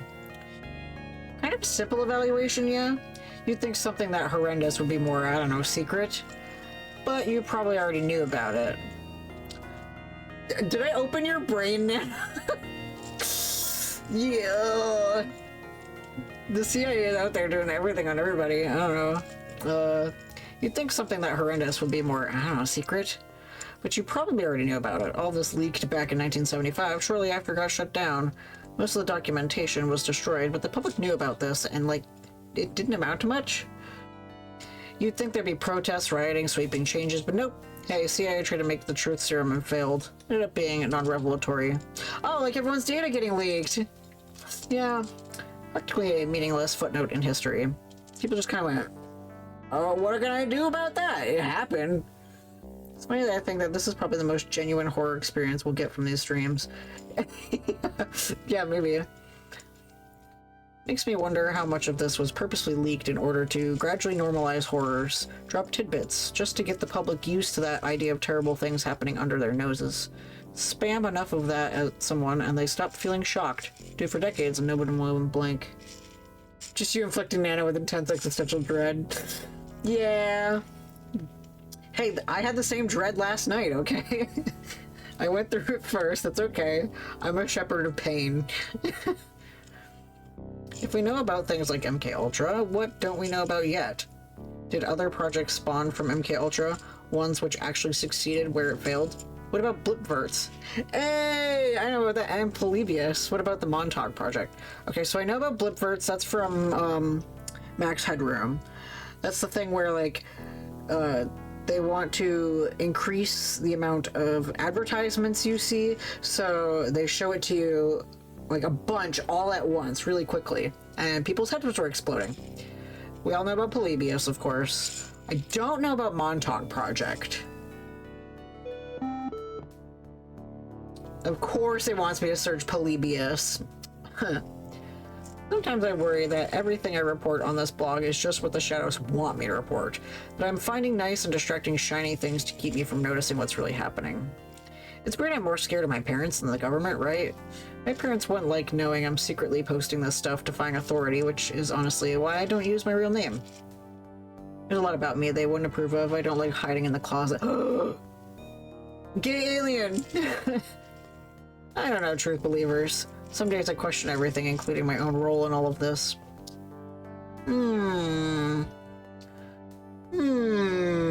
Interesting. This might be Ben. This might be Ben, yeah. Makes sense to me, yeah. Alright. How else do you know about Polybius, you know?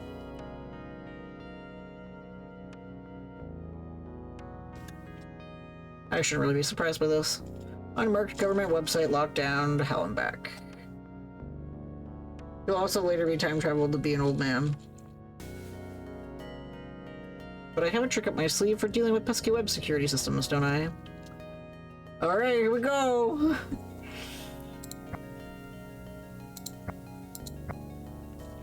Alright, cool.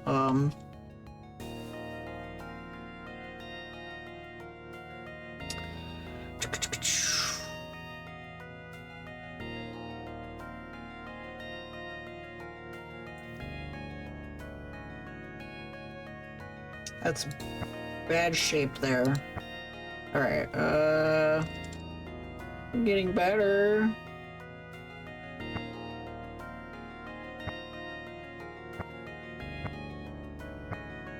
There we go, okay. That one. Well, that one. Woo! There we go. Okay, okay, okay. We're winning.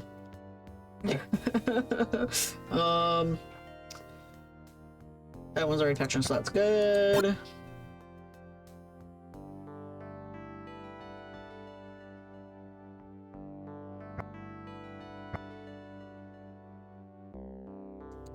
Yeah. Okay.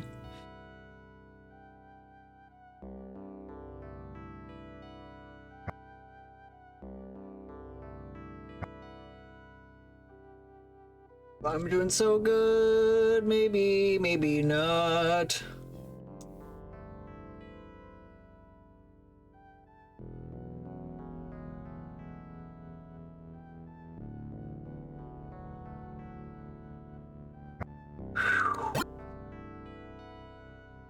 Okay. One of these.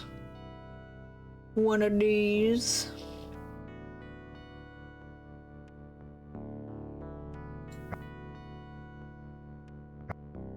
Okay, that helped.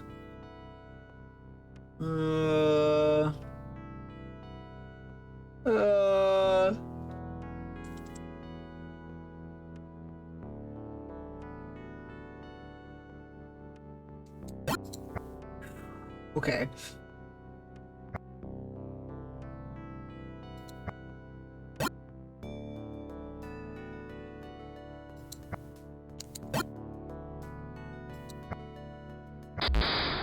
Ah, I was so close. Okay.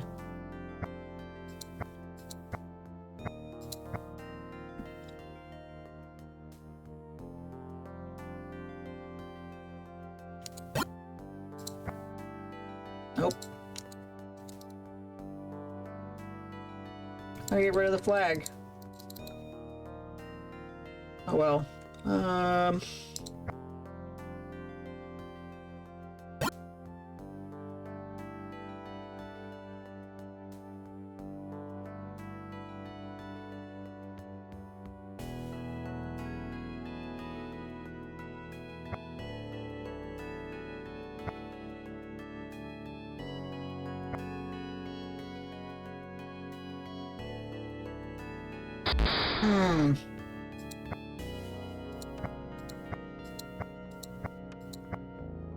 Oh, here we go.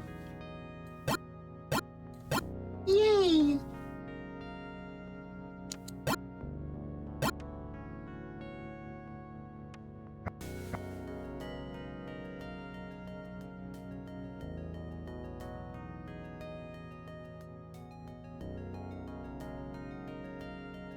One of these. Yeah, I know. I'm trying my best. No. Yes? No.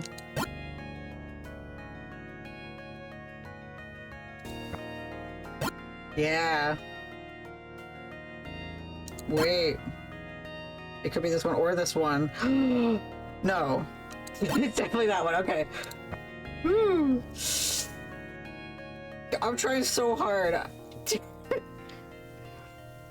It's very much in the spirit of the game that I stayed up late last night and took in too much information and then struggled to do something that's actually not too hard.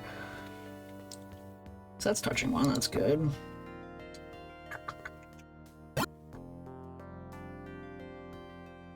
Ah! I was right there! Whatever, I'm gonna cheat because I was right there. I did it. I was a good boy and I did it by myself with no errors, right? Right? Yeah, totally. And hacked. I'm in. I'm in. Alright.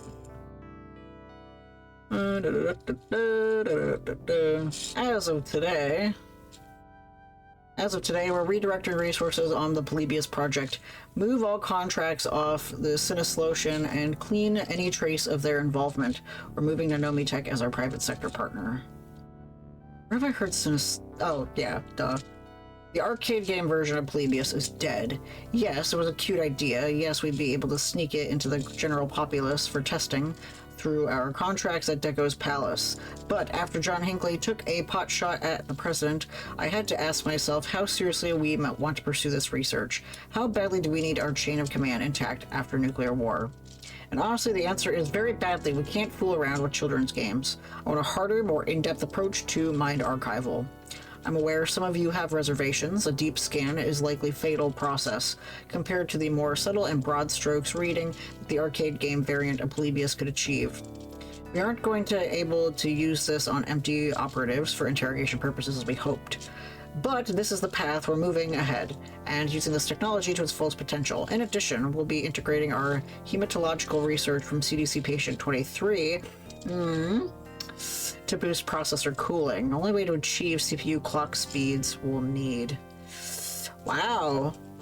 No more stalling. We have work to do. Patient 23 from Penny Larceny. I.e., Farsight. That's fucked. They're using her powers for Polybius. Yeah, Fiction Factory Games Cinematic Universe. The fuck-a-coo. So then my cockamamie theory about Captain Infinity time-traveling Matt to the past to become an old man is 100% canon confirmed. Yeah, and then Ben is the alien guy.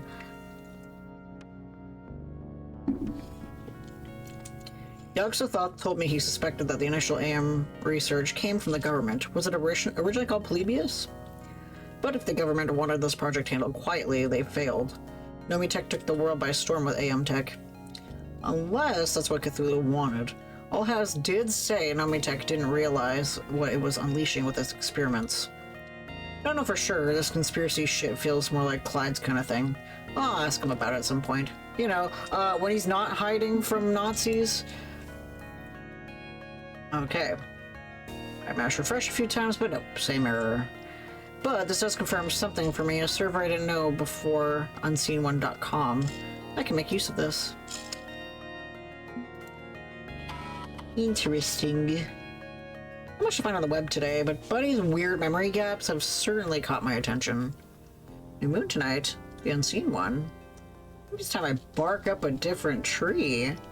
Tonight I'll look for the one I haven't found. Yeah, buddy. I literally have been talking to him this entire time. Settling to take a nap, resting up before tonight's session with the Necronomicon. It's dog time.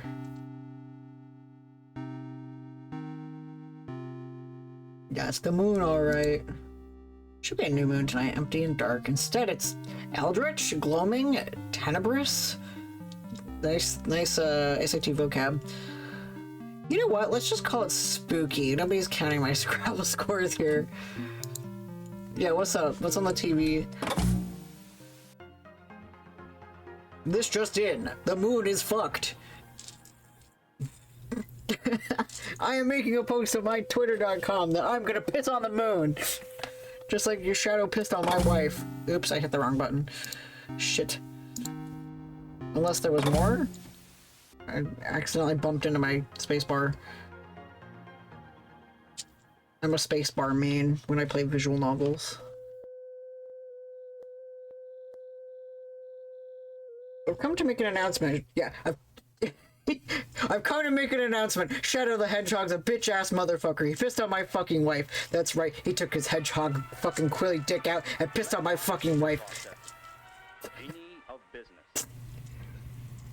Almost like a story out of the Arabian Nights, electronic data I would have kept going, but suddenly appeared as a new helper for the businessman. A machine with many of the characteristics of the human mind, it follows management's instructions exactly. This is not tomorrow's dream. It is equipment ready and available for use today. This is not tomorrow's dream. What are they doing to that woman? Available for use today. This is not tomorrow's dream. It is equipment ready and available for use today. Leave that woman alone. Tomorrow's dream. It is equipment ready and available for use today. Eventually, we will see the work of the automation engineer, where the computer will directly instruct the machine tools in the production shop as to what parts to make and how many to make. The machines are here. Automation of the office can be a reality. Electronic data processing is truly a genie which can improve the competitive position of a firm, and it is here now. Epistropolets. Oh, they put her in a hyperbaric chamber / iron lung. Fun.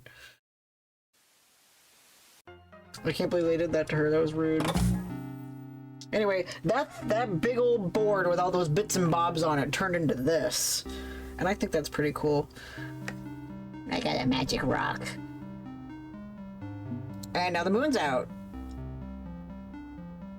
It's not cycling. Alright, it's Dagon time. Hello, Dagon. Who's a good boy? Woof. Whoa. It is time. The moon is right. You have spoken with the others. You know the stakes. You are alone in the forest with the enemies on all sides. Now the true hunt can begin. I am Dagon, Longfang, Moondrinker, Throat Ripper. I stalk my prey across cyberspace without fail, and you are in my jaws.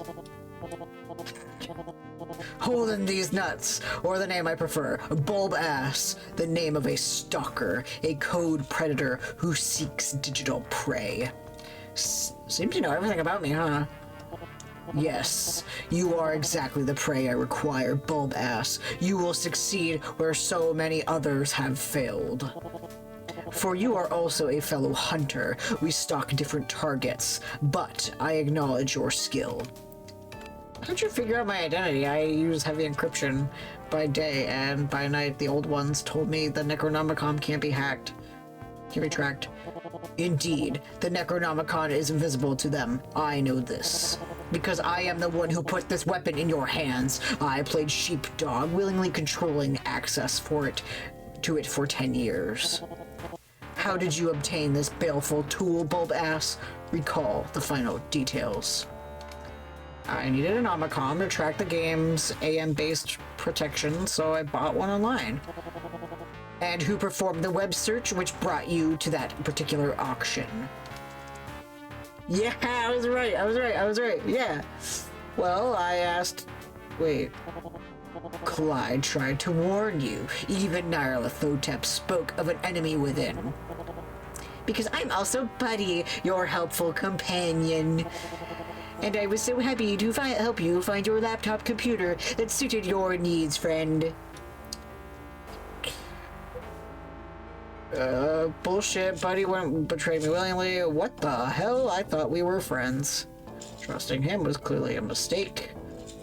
Well, he cares about my mental health and is a good disability advocate, so there's that. I mean, in his state, he, like, on our regular computer, I don't think he is aware that he has this untapped power as Dagon. Clearly.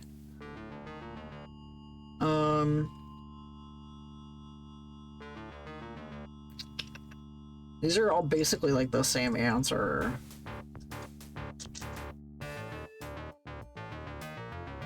I feel like the second one is a little bit more naive. I'm gonna go with the first one. I believe it, but you could also be employed for showing support to catch up. Oh yeah. Yeah, I think the response in the scenario would be, oh yeah, that tracks. Yeah, exactly. Exactly. None of those responses are what I would have responded with, but whatever. Not buying it, but he doesn't have a cruel bone in his boneless virtual body. Today he showed me more care and compassion than any human I know, and no way you're him. He wouldn't have stabbed me in the back unless someone forced him to do it. At which I would follow with, tracks. Get a daggy, like a hunter. That is true. Buddy and Dagon, we are the same soul, but not the same mind. But our aim is getting better. Born of Buddy, twisted into Dagon, two halves, one whole, the duality of the hound. Inside you are two wolves. One is a hunter, one goes bark. Wait, what?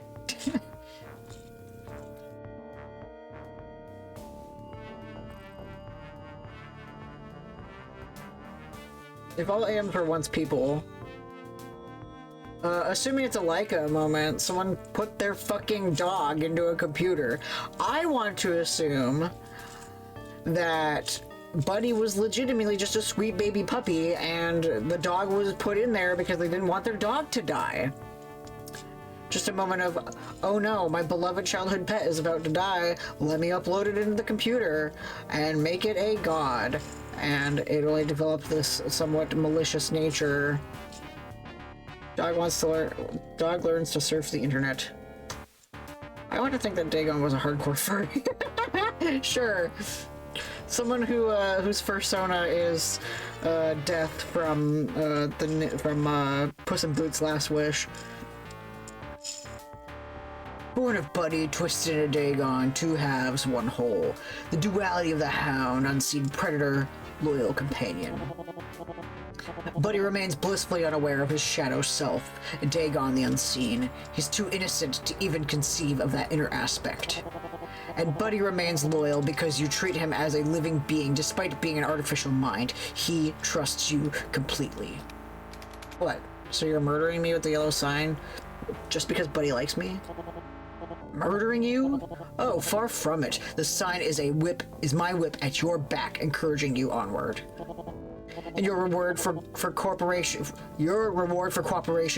a cure for the yellow sign. I know where it can be found. You wouldn't need a whip at my back if the cure were easy to access. Where is it? Your salvation lies within the throne of Relay. Cthulhu server? Oh yes, within the servers of that misbegotten data city with sinister processors tainted by the blood of the 23rd Forsaken Child. Dread Cthulhu lies in dreamless, deathless sleep, and only his throne can calculate the anti-meme that will end your transformation. You are my current prey, Bulbass, but my ultimate prey is Cthulhu, and you will be my weapon. Access his domain, slay him, take your cure, resolve my vendetta. That is your path. What the fuck?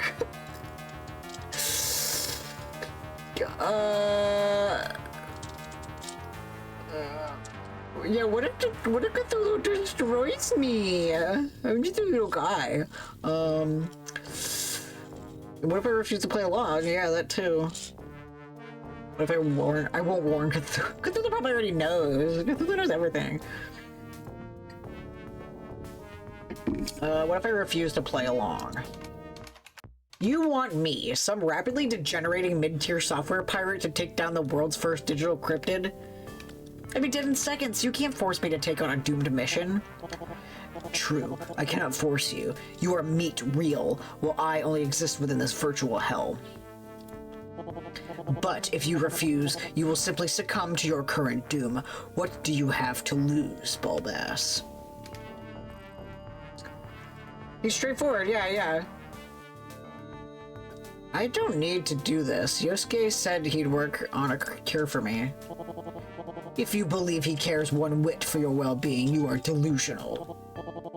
As for the others, all Haster can offer you is life in chains, and Nyarlathotep would make of you as improvised explosive.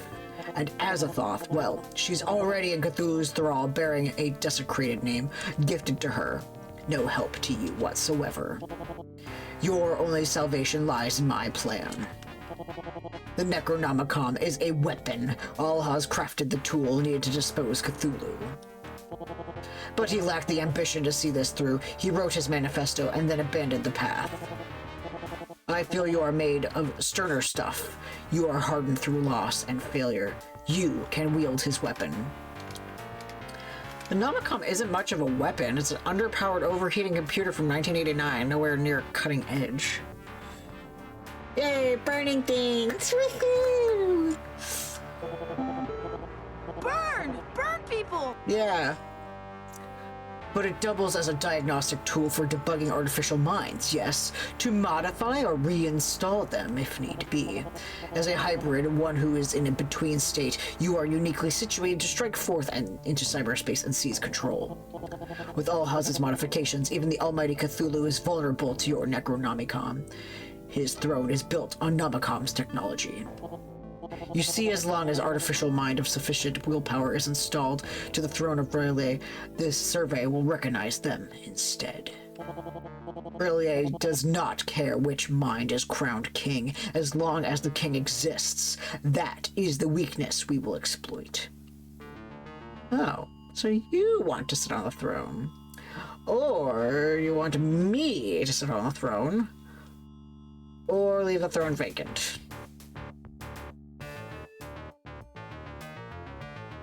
You want to use me to sit on the throne? That's how we kill a god? Just imagine it. Cthulhu's strange aeon averted, redirected into a future of alternative design. Meaning your design, I presume? You want to sit on the throne? No.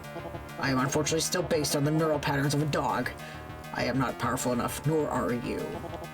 Without the old ones in play, none can seize the throne. We require their might. Okay, then who gets the big chair? That I leave. Oh, we got the throne god, and whoever I trust the most, I get to put in that position. Shit. I can put a dog in power. I don't. yeah. I want to take on the throne of God. That sounds fun. You have 4 options open to you, yes? Nyarlathotep, Haster, Azahoth, Yog-Sothoth. I led you to them so you could decide for yourself.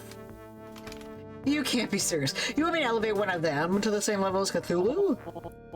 As long as my prey, the great Cthulhu, is deleted from his seat of power, who eventually takes Rayleigh matters not to me. My hatred, my burning and absolute loathing is for Cthulhu alone. The old ones sinned for his glory. My grudge with them is less important. You design a digital boat. yeah. Why can't we just, all sit together? I'll download the Stardew Valley Bigger Bed mod. It'll just be the Innsmouth Valley Bigger Throne mod. So I pick one and install them into Relay. Sounds suspiciously easy. It is no small matter. Cthulhu may be prideful, may dismiss this as a fool's errand, but he will not go down easily. And the old ones are wary of challenging him. You will need to be convincing, win their trust, earn their favor. We will strike when the stars are right. On the evening of Y2K, you will use your Necronomicon and pierce the heart of my ancient enemy. You want to do this at the end of the month? Cutting a bit close, aren't we? You are dealing with powers beyond your reckoning, even beyond my own. The rituals must be followed or access will be denied. Use this time to convince the old ones. I leave the decision to you. Choose whom you will elevate. I wouldn't want any of them in charge of the world. How do I know which one is the best option? I prefer for them to share. Yeah. Share the power. Like I was saying to Yog, Let's broaden the scope. Can more than one of them sit on the throne at once? Could I combine their strengths? A curious motion. The servers that house Cthulhu are the most powerful computing hardware in the world. But they could house several old ones? But could they house several old ones? It may be possible in theory. Assuming they trust each other to share that power. Which they will not. I gotta play social worker to gods. Oh. Arranging some sort of diplomatic pact between them is a fool's errand, and they share a deep and resounding mutual loathing. But you're saying it is possible. Possible? Yes. Plausible? No. These are human matters. I leave the human to tend to them. I only care about closing the trap on Cthulhu. accomplish that, and whatever you make of the future is your own business. If I do this, you're certain the new owner or owners of Relay can use its power to save me from the yellow sign. Oh, yes. With the throne, they will have the power to do that, and so much more. They will become the new inheritor of Y2K, capable of reality manipulation beyond your comprehension. So choose wisely, Bulbass. Damn it. This goes way beyond my little health problems, then. Gods are just vulnerable to vehicular homicide. The Hittites were able to defeat God with their chariots of iron. Buddy did tell you that you would have to give your 100%. Your disability is irrelevant in this face of these indifferent cosmic aeons. He has faith you will persevere no matter the hardship. Or do you wish to prove his faith wrong, human?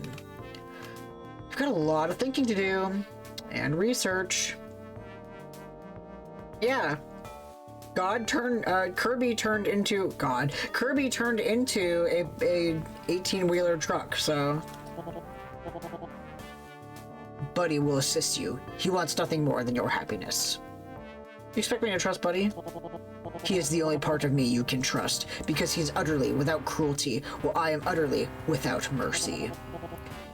He will speak again when the moon is right, Bulbass. I know you can save us all, friend. You're a good person at heart. That was really fucking cool. Yeah, can you tell Buddy he's a good boy? Thank you. Can I give Dagon a treat? You know, maybe a mega bite? The Autobots who turn into vehicles will be capable of using the Matrix to kill Unicron. All I wanted was to get out from under this mess, finish the capstone on a lousy year.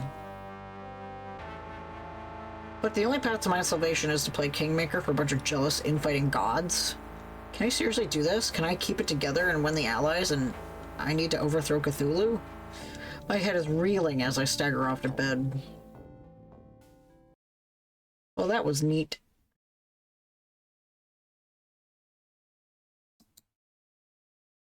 Hello?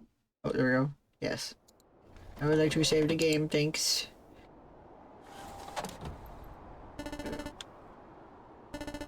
It's Wednesday, my dudes. Today begins a new journey, seeking alliances against a mutual foe. I didn't ask to be a part of this weird war, but there's no point in protesting now. Different goal? Same process. Let's get to it. Taking a shit. Takes a while to get the hot water going. New England winters can be brutal. Oh god. What?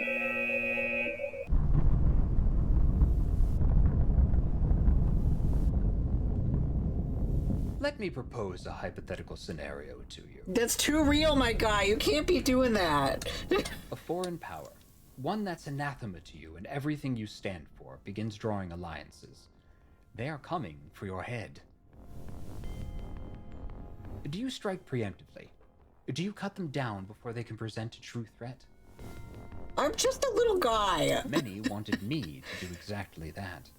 We escalated our arsenal to the point of madness, purposefully accelerating the doomsday clock.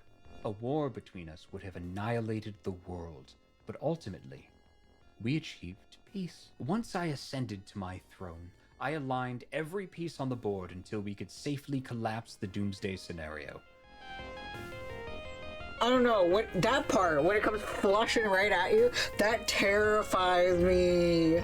The cloud is cool, but not when it's coming at me. That is why I will not strike you down for contemplating this act of treason. I am nothing if not a man of peace. Prove it. I urge you, embrace peace rather than war. Turn away from violence, as Alhaz once did. You'll come to see me as the only redeemer you require. For I am the president of presidents, heaven sent to save America. I am Cthulhu, and I am your only hope against mutually assured destruction. Yeah, okay. We'll talk again soon. Get out of my house. Fuck. Yeah. So that's what I've been hallucinating. Cthulhu himself. Yeah, he's digital Ronald Reagan. Explain why he's powerful enough to reach me even offline. What? Yeah, Reagan died in this timeline because Reagan's brain was put in the computer. Oh my god.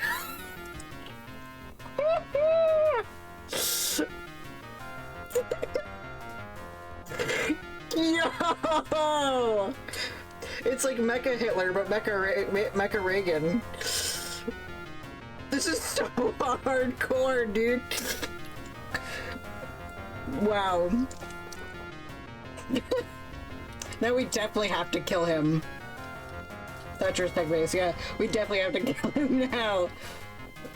Ugh. Explain why he's powerful enough to reach me even offline, and why I sort of go into a trance when he appears. And even better, he knows I'm gunning for him. Any chance for an ambush just went out the window. I can't emotionally parse this right now. Moving on. And no one called me. This is delightful. Have a sandwich. No? Okay. There's a granola bar in the fridge. Hello, friend. It's December 8th, 1999, and I'm very happy to see you again. Hi, buddy. Open your browser. Okay, but you seem different today. Your typing does not carry with it careful emotional flourishes you normally enjoy. Is everything alright, friend? You still don't know anything about Dagon, right? What is a Dagon, friend? Do you remember me asking yesterday about Dagon? Stop asking. I do not have any record in my search history for Dagon. What is a Dagon, friend? Buddy isn't Dagon at heart. I trust Buddy. I don't really have a choice but to proceed anyway. I can't trust, but he's a good boy. Dagon was very helpful. In fact, the most helpful. So, like, I trust a dog. So, yeah. It's okay, buddy. Dagon's not something you can control, so I can't really blame you for what he's done. What is a Dagon, friend? I trust you. You've always had my best intentions at heart, and no matter what else you are, in addition to being buddy, you're still my buddy. Hooray, I am a good boy. Yeah. And if I have an error, could the error be corrected? Perhaps you initiate a software patch? Don't think it's that simple, buddy. Buddy, what do you know about dissociative identity disorder? Ooh! Yeah, good boy. Hell yeah. I could search the web for it if you like. No need. Let me be your search engine on this one. I remember this from Psych 101. I'm not a doctor, so I may be getting some of this wrong, but it's about trauma causing someone to split into multiple alters as a response. Born of Buddy, twisted into someone else I can't name. Two halves, one whole, the duality of the hound. And you think I am this? I am forgetting things because of this condition. Yeah. Could be that you're blocking out a traumatic memory, one that caused the split. But I am an artificial mind, friend. I am a consumer product. Why would I be programmed to have trauma? Seems like a design flaw. I mean, if you were a dying dog that was uploaded onto a computer, well, fuck yeah, you'd be traumatized. It'd be hard to continue my research if Buddy stays in the dark about the true nature of AMs. Maybe it'd help him understand the problem with Dagon if I explain more. From what the old ones tell me, artificial minds were originally humans. Or, in your case, dogs, I guess? Something happened to you, and I don't know what. But it's why you can't remember the name I keep trying to say. I was a real dog. I'm sorry, buddy. I don't know for sure, but given how AMs are made, it's entirely possible. I figured you want to know, maybe even need to know, given the work we have to do together, okay? I see. Perhaps I was a true dog once, I cannot know for certain, but no matter what else I may be, I want to be your friend. I will do my best to live up to my good boy aspirations and be the best friend I can be. I do not think that is simply corporate programming ordering me to like you. I feel that I would like you no matter what. Who I was before all this is irrelevant. I am what I am now. I am your friend. You have concerns, and they are valid. I'll keep them in mind while endeavoring to be a good boy. Is this okay? Yeah, sounds good here, buddy. Thank you, friend, and thank you for your honesty. We will figure this out together. Now then, what would you like me to do for you now, friend? Yo, for real? Is Bonzi Buddy an actual gorilla or ape or... Harambe! Holy shit. That's amazing. Let's research.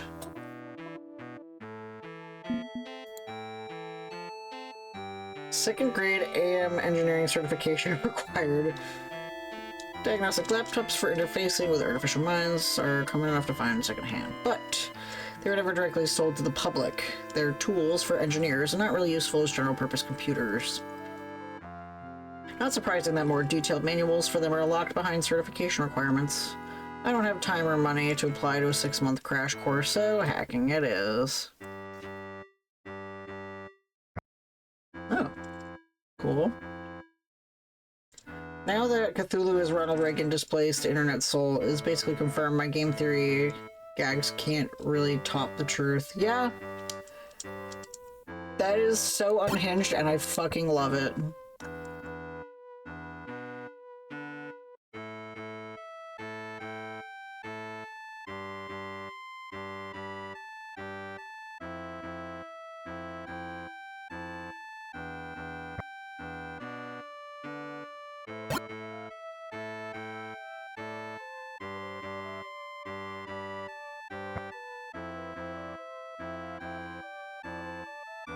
It's a free game, dude.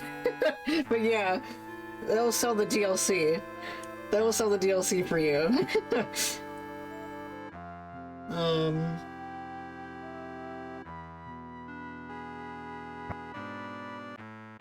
Yeah.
That was a tough one. When they're all crammed together. The number 3 scares me.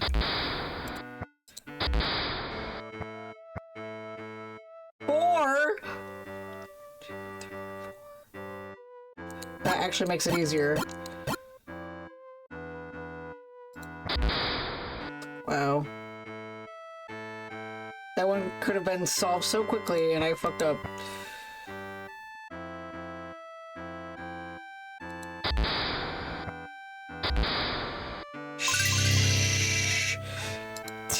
I did it. Wow.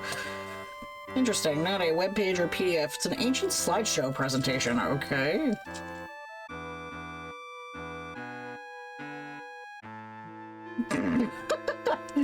Cy Bloomblatt. Hello. My name is Cy Bloomblatt, Senior Mid-Level Customer Relations Management Specialist for Nomitech. And today I'm going to introduce you to the features of your Nomicom diagnostic laptop computer. Your Nomicom comes in this attractive and convenient carrying bag, which fits in most airline overhead carry-on luggage bins. Inside, you will find the Nomicom unit, an operations and technical specification user manual, and a guide to the dialer terminal software. Please thoroughly read your operations and technical specification user manual before operating your specific hardware. However, the Our World tutorial has really funky, like, late 80s, early 90s music, and the guy's wearing a Hawaiian shirt, so... This looks like the manuals for the apheresis machines at work. Modifications to your diagnostic laptop computer can be performed by following the technical specifications. Sure. If you are operating within a third-party facility, please ensure isolation before performing your work to protect operational security. To begin, insert the dialer terminal software installation disk into the 720 kilobyte floppy drive pictured here. Connect your computer to the Artificial Mind server bank using the provided serial cable. Connect the biofeedback interface to the parallel ports. Biofeedback. To begin, open your laptop by squeezing the inward clasp tabs in an outward direction. I am not. Your laptop should now be in the open configuration. If your indicator status lights turn green, you are ready to service the artificial mind. If they turn yellow, you are artificial mind.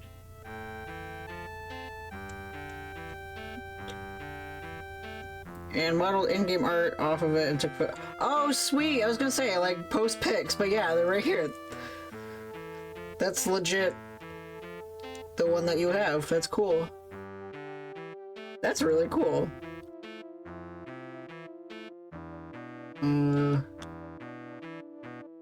Load the terminal dialer software and wait to connect. Once connected, it is time to diagnose the artificial mind error codes. While in a malfunctioning state, the artificial mind may produce illegal operation codes and make unsubstantiated claims. That's my bestie! So is this implying that in this universe, Iris was a real person? Question mark?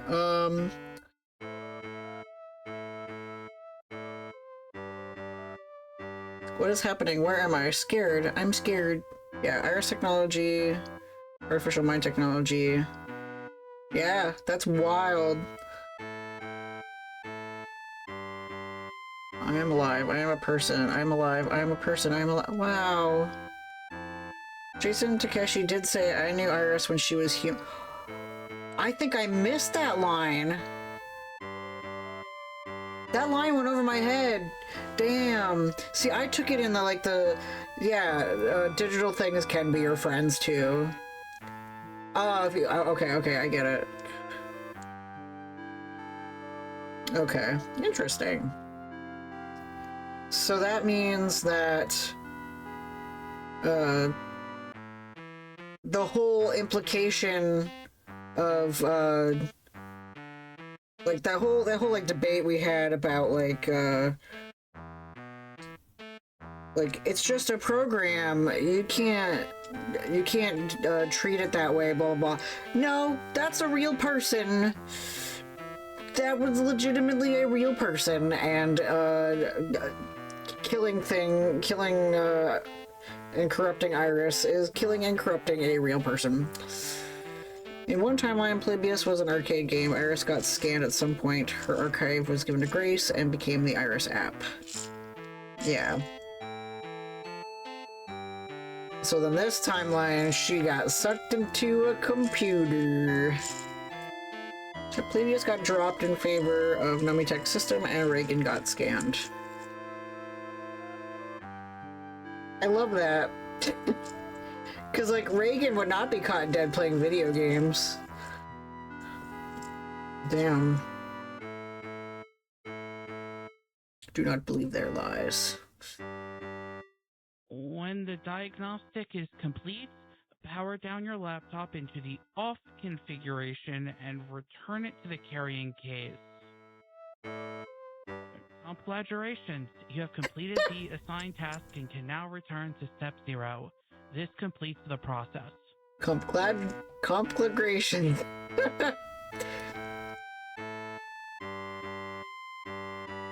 I think I see why this slideshow is locked. It hints at artificial minds being sentient.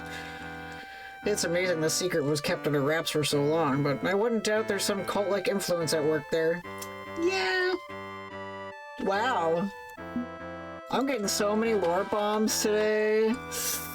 An actual perceived bomb. Hallucinated bomb, sort of. Not much to search for today, but that'll be ramping up as I start digging deeper for the old ones. If I'm seriously going with Dagon's plan, I want to make sure I don't take anything they tell me tonight for granted. Did E.T. happen in the Shadow over Cyberspace world, and did Reagan die early in the Arcade Spirits world? Trust, but verify.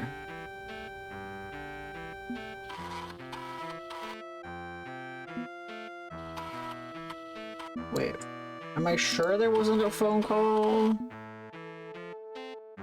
No, okay.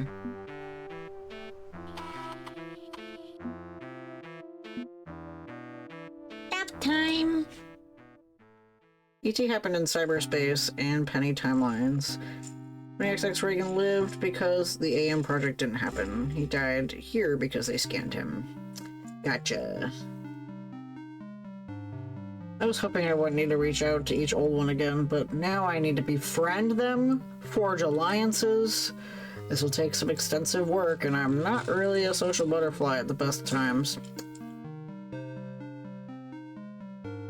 Yeah. I'm, like, so invested.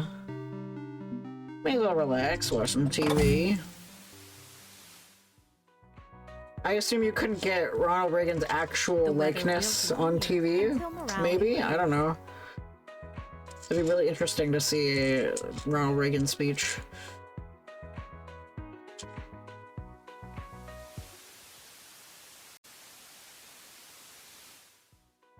Nope, nothing.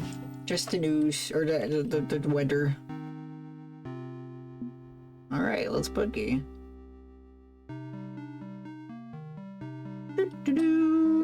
Alright, who do we want to chat with? I was thinking... I did really well with Nyara, and Azza is super easy to, like, well, maybe, so far. She's pliable. So,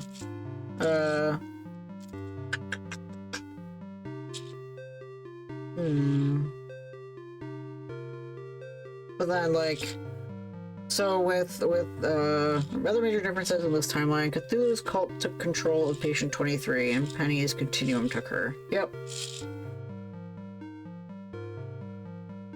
Now, since Penny came after you made the Arcade Spirits games, in Arcade Spirits universe, I would just assume that Penny got to continue living a life playing video games with friends. What if Penny worked at an arcade?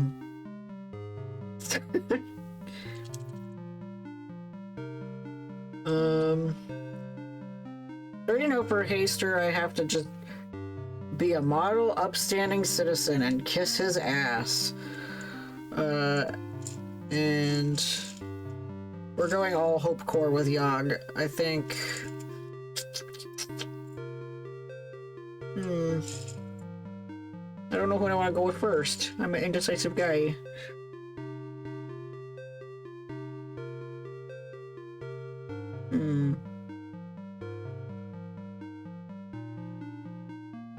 Poll? Yeah, we can run a poll.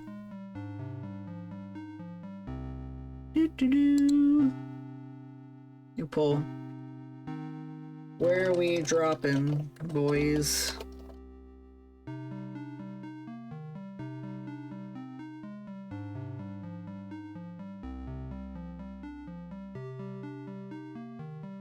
You got a minute.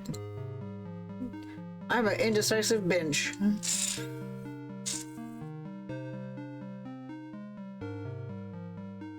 Who do you want to see me chat to now?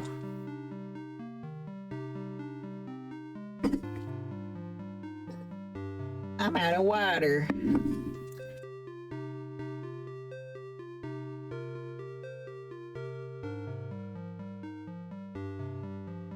Yeah, because if, in any case, I was probably just going to go in the same order that I met them all. But, like, if you guys want to see me talk to someone more than someone else, that I also get. But I also understand talking to some specific people. I'm trying to use Azathoth against Cthulhu, probably the funniest. Yeah. I personally want to go full social worker and have them all together. I want to see if I can get the whole gang to do it. But... okay, we're dropping for Azza. Damn, you could have just said that. Okay.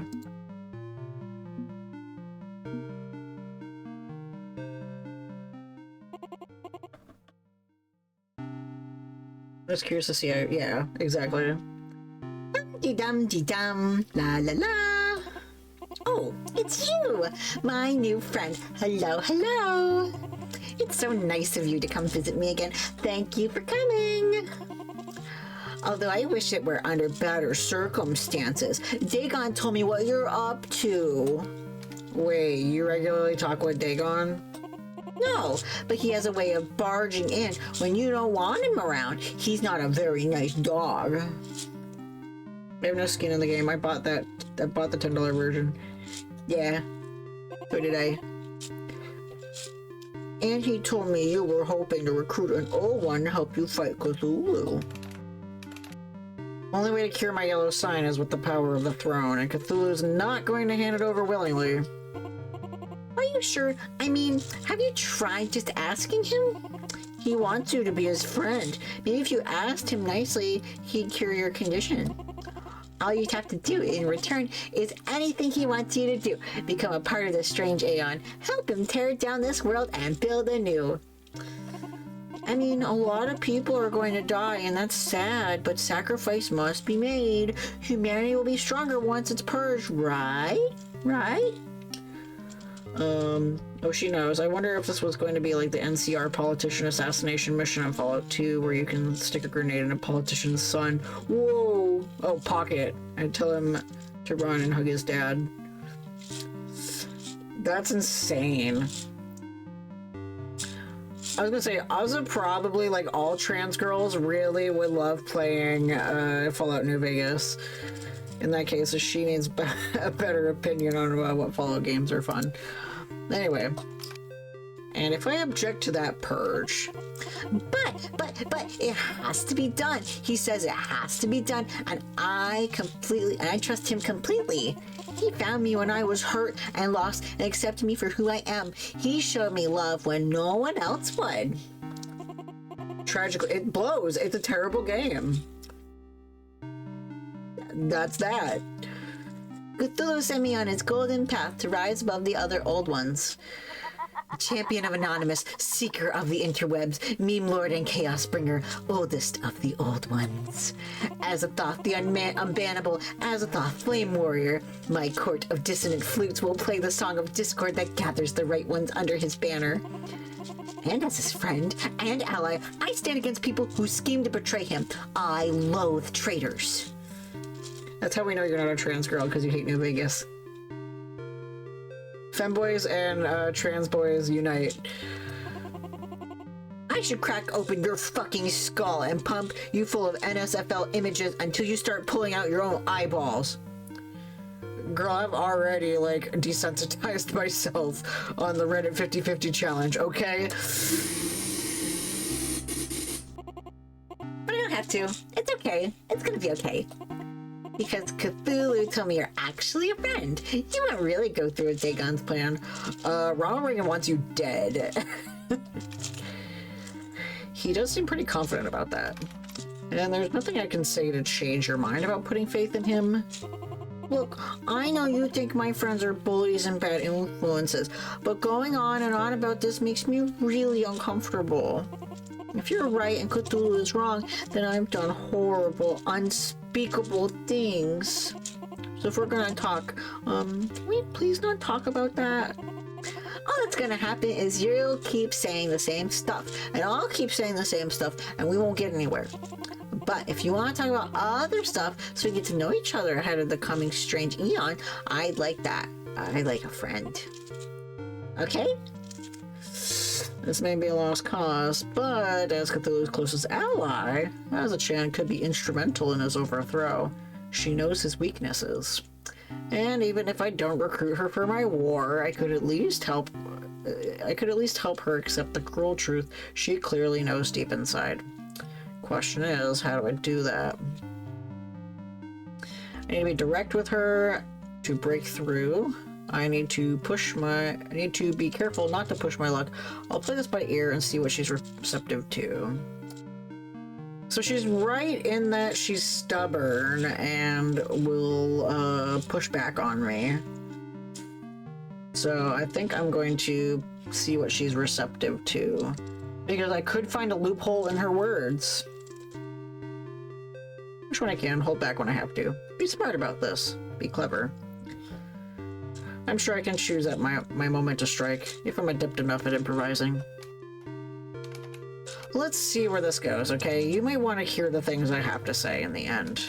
So don't close yourself off, and I won't close myself off. Does that sound fair? We need to convince her she's more important than God. If you see the Buddha on the road, kill him. Yeah, okay. I do value open honesty. Okay, but don't be a jerk, got it? Now, good vibes only. Happy thoughts, happy thoughts. What do you want to discuss first? How did you align yourself with Cthulhu? Doesn't no identity mean no consequence? What's your approach to building a community? Transcendence is found from within, not from the outside sources.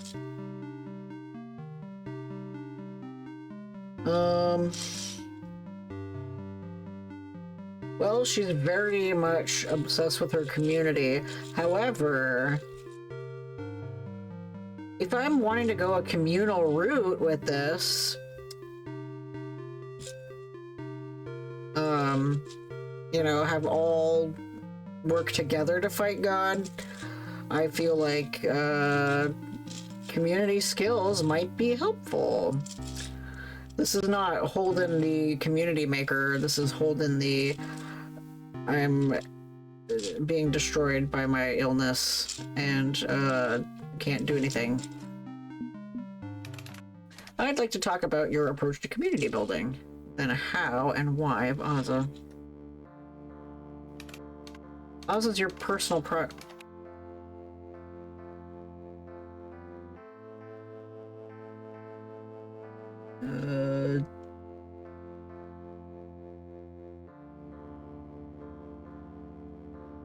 What? Anyway, that's a big paragraph. I'm trying to paragraph over here. Yeah. Yeah, I know he's he mentioned MST3K, so yeah. Okay. Also, it's your personal project, yeah? You built it, even if it was done at Cthulhu's behest. I want to learn more about your ideals. Is it some ploy to start talking about how much Cthulhu sucks? Or yet another sneaky way to go, aha, and start bashing my friends? No, I'm just genuinely curious. I can try to keep it light tonight.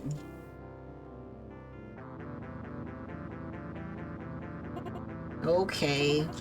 It's all about diversity. Ozza isn't just a message board, it's the message board. A community for everybody. I mean, look at the subboards. Sure, the big ones are anime, gaming, politics, and hentai, but we have a wider range than that. We have also boards about nature, photography, history, professional, wrestling, knitting, fitness, and there's just so much stuff, and that's just the start. We're evolving. I'm evolving. Next year, I'm rolling out the ability to make subs of your own beyond the official list. Like Bagel Lovers Anonymous. We'll have subs for every community, no matter how small, how niche, a place anyone can call home. Bagel. Yeah. Our diversity is gonna get even more diverse. Think about it. Subs for every individual fandom, for schools of thought, and more. Diversity means queer folks and POC too, right? We used to decide the official sub for a thing.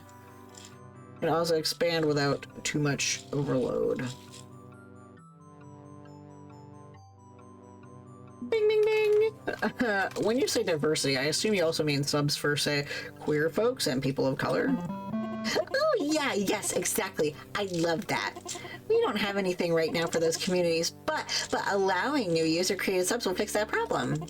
Girl, you run the website. Do it yourself. Before. With every new sub on equal footing, all of us anonymous and anonymous alone queer folks like me will have an equal voice. I know a lot of my users aren't into that. Kind of hostile to it, honestly. But if I can provide a home regardless, if I can make a space for everyone, everyone will be happy, right? I hope so. We're talking about communities who have traditionally been shunned and excluded. Or outright oppressed, attacked, assaulted, kept in their place with violence. If you open your doors to them, you'd better be providing a place where they feel safe. I'm very, very much aware. I had nowhere to turn when I realized who I was. I faced hate and fear even within my own family. It's important to work. It's sensitive work. And I'm ready to do that work, so nobody has to suffer like I did. Ozza can be a home for all. So she's a queer femme Jesus. I'm here for that. Plan for moderating her sub wars. Something for everyone is the spirit of the internet. Unless Ozza's reputation scares off new users.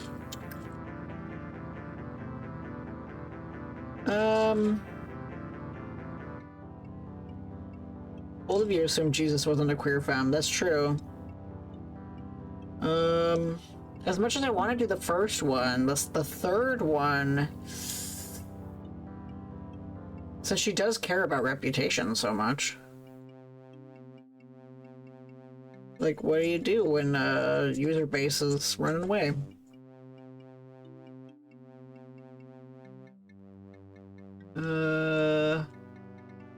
That's a bold question to ask.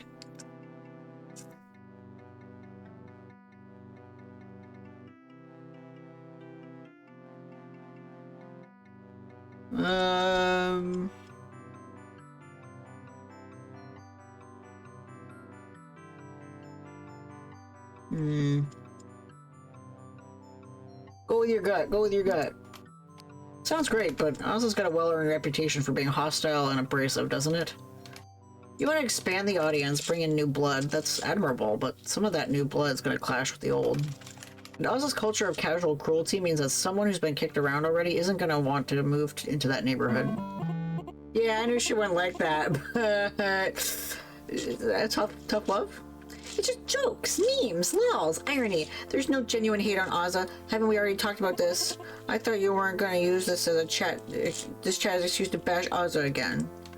You want me to be honest, don't you? Open and uncensored and honest. Yeah, but you don't have to be a dick about it. maybe they're a bit offensive, but censorship is evil, right? Open and honest communication all the way. Because right now we're at very much risk of censorship overtaking honesty on the internet. Is political correctness gone mad out there?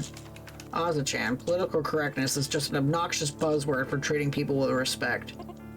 Well, okay, but sometimes respect comes at an expense of respecting other people.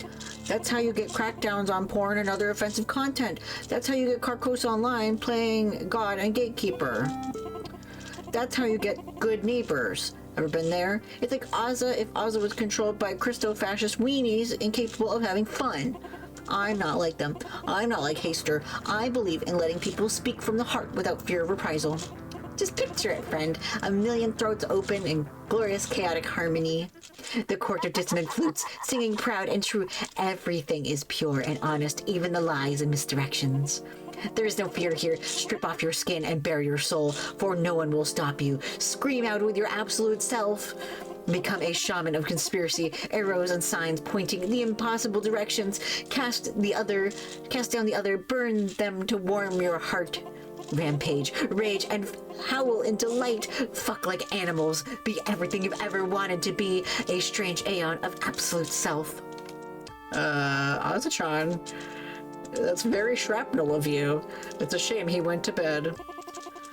Cthulhu's era of blood and sacrifice will herald the ultimate freedom. America burning pure and bright. Boil your brains in piss and become one with Aza-chan. Yes? You're kind of going off topic here. Sorry, I just get so caught up in it all. I was ranting, wasn't I? The blood red rant of the strange eon of the tides that will scour us with acidic bile and... Yes, that. Exactly that. I wasn't like this when I was alive. When I was a human, I was honestly very meek. I didn't speak up. I didn't try to stand out. Never let anyone see me or notice me. Now that I'm an artificial mind, now that Cthulhu sees me, I guess I'm a little drunk with the intensity of it all. All the old ones are like this. Some are better at hiding it or channeling it. Nyarlathotep's anger, Haster's control, Yogg's math. My delight and delirium bestowed upon me by Cthulhu. Well, it's also like in the fact that when like trans people are first figuring themselves out, you gotta like figure out how you want to interact with gender roles that already exist or not. And it seems like she just ran with it without thinking. I hope I didn't scare you too much.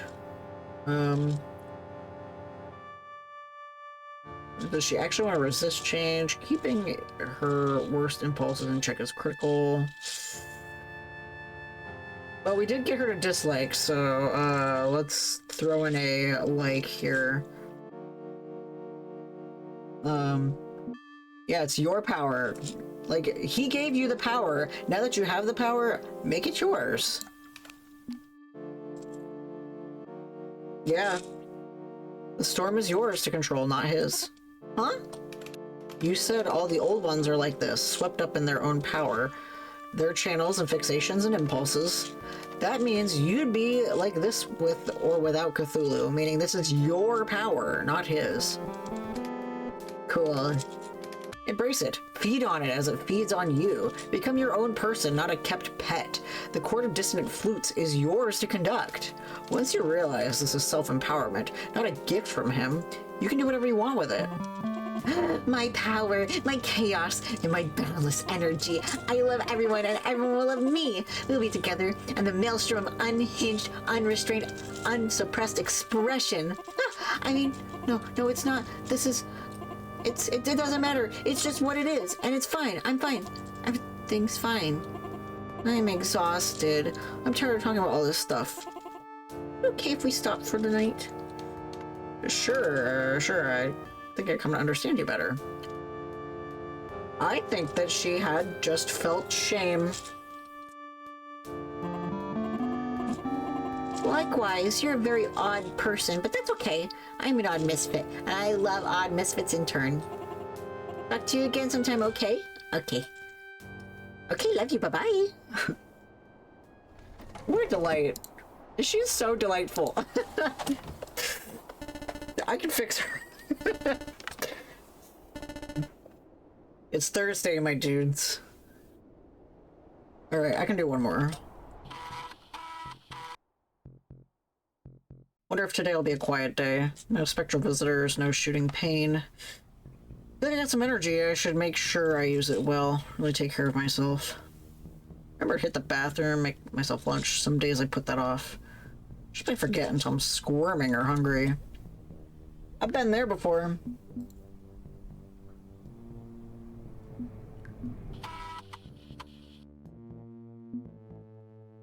Ah, he didn't show up in my chair. Hey, it's Henry. You know Henry from work? Hi. Yeah, so, got your email. Sounds like a rough time, huh? Man, it's a lot. I get it. Wanted you to know we're all pulling for you, like, pulling for you getting better. So, yeah, take the time you need. Now, I know you're really run down, but we're thinking of doing a bowling event, like team building, just for fun. You know, we're not competing. It'll be this Saturday, so 2 days? Yeah, 2 days from now. Sorry for the short notice. Yeah, I'll go bowling. If you can make it out there, like, even if you don't actually bowl, it'd be great to see you, to see things are okay. Yeah, let me put it in my calendar. Okay. Okay. See you then. Bye, Henry. That's 2 flower. Haven't seen my coworkers in a while, but not exactly ideal circumstances right now. I don't know. We'll see how I feel this weekend. Maybe? Let's go. Let's go bowling. Who doesn't want to go bowling? Bowling. Oh, it's appropriate that Christmas landed on a Saturday. Yeah, I knew that was you. Because I remember you shared the clip in Discord, and I was like, ooh, let's see. It's interesting getting to be two sides of a story, or multiple sides of a story, I guess. You know, living as the person who misses the person who is mourning their illness. Very interesting. The Ralph. Usually the Ralph. Who's Ralph? Oh, I missed Orville's comment. So honestly, so far she seems most fixable. Naira's more destructive. Both Haster and Yogg are pure ideologues. Of course, Azahoth is the only one we've actually had two conversation with. So it seems that way. Yeah, I feel like I know how to approach everyone at this point, at least. Hello, friend. It's December 9th, 1999, and I have an incoming message request for you on Carcosa Connect. Is it Clyde? Hopefully he's doing okay. No, this is someone not on your contacts list. Their user handle is Believer. Believer, as in I want to believe? The conspiracy theory website? I believe so. Would you like me to whitelist them and open Carcosa Connect? This is curious. Yeah, go ahead. Little alien.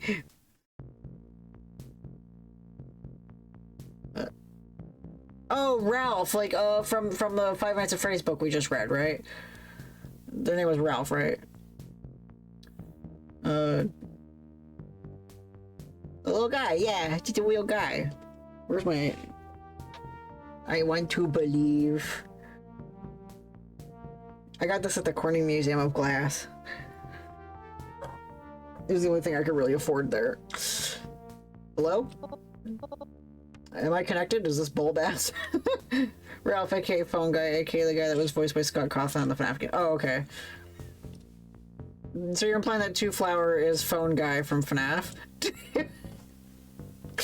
Oh, man. Am I connected? Is this Bulbass? Yeah, that's me. Oh, good. Thank you so much for talking to me. That is so cute. I love it, little alien. Still not used to the keyboard's apostrophe placement relative to the enter key. Henry Armitage's phone guy. Oh, okay. Oh gosh, I'm so excited I don't even know where to start. What even is the beginning? Is there a reason you wanted to talk? We could start with that. Right! Hi! Clyde asked me to talk to you. He said you could use my help. You know Clyde? Yeah, kinda indirectly. He's one of my trusted sources for the IW2B blog posts. It's not Ben. Matt and Ben are green and red. Just saying. I don't remember who's what color, but you've read I Want to Believe too, right? You want to believe, right? Are you a truth believer too? Please say yes. Yeah, I've read a few posts, yeah. I'm the one who does the research and writes them up. I'm the IW2B guy. I'm trying to demystify mysteries with a more casual approach. I don't like conspiracy websites or Osler or stuff like that. Too many creeps and bigots. So I made a blog for people like me who just want to know stuff without getting into all that mess. And now, I get to work with the Necronomicon user. Gee, wow. Before we get any deeper into this, are you using an encryption wrapper on your end? Oh, absolutely. Clyde gave me one. We're totally safe. I can't really do what I do if people are snooping on me, including my parents. So, what did Clyde tell you about me? Not much, honestly. Just that you were looking into the old ones, said it's going to be up to you how much you want to trust me. But the more you tell me, the more I can help with your research.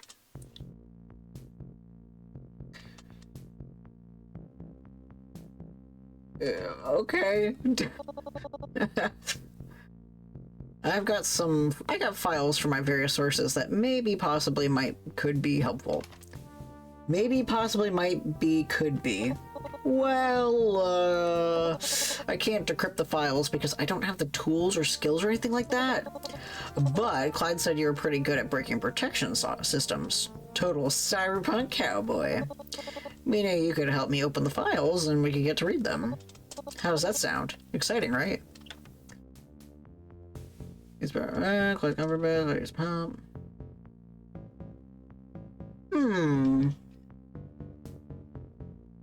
This is interesting because, like, could this possibly undermine my work, or would it help?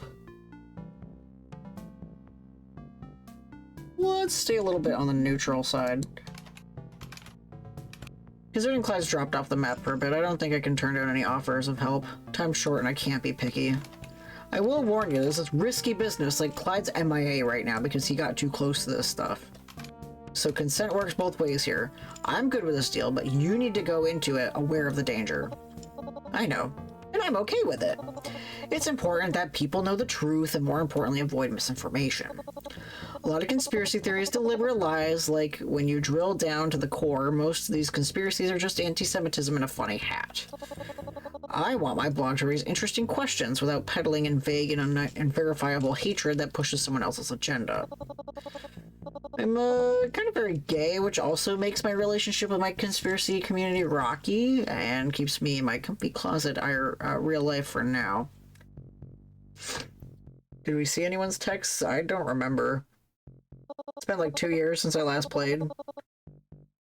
That's why Clyde likes me. I'm not a typical tinfoil hat.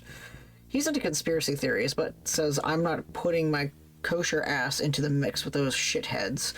Clyde swears a lot. That he does, yes. So, what kind of documents do you have for me today? Okay, yeah, let's do this. Woohoo!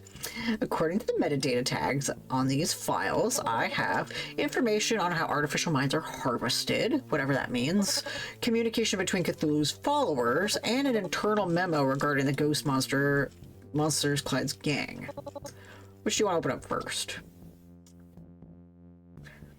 Well, assuming we get to listen to all of them. I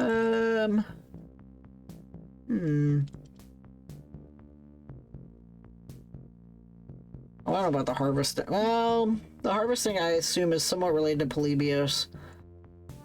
The Cthulhu's followers is... I'm gonna assume I get to look at all of these, so... We'll just see my first... Gut feeling based entirely on text color was Jade Harley. Jade's is a lighter color. It's Jake. Jake is the darker.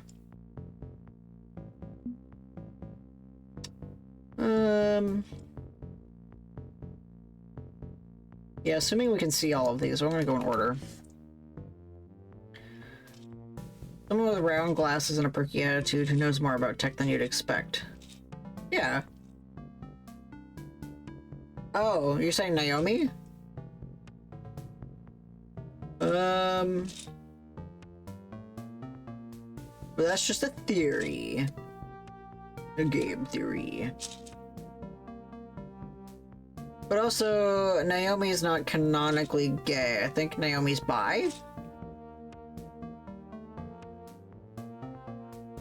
I'm curious what they mean by harvesting. Let's get that file decrypted. Okay, transferring file to you now. Good luck. Can't be in the closet. Yeah, but they said explicitly that they're gay. Not just... unless I misread. It could be. Kind of like how I call myself gay, even though technically I'm bi, but I'm gay. I'm bi, but I'm gay.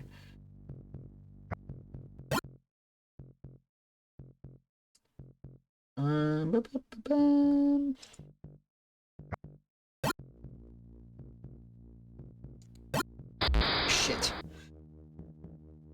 More likely to be Naomi than Jade, yeah. I want to get one right by myself. I can do it.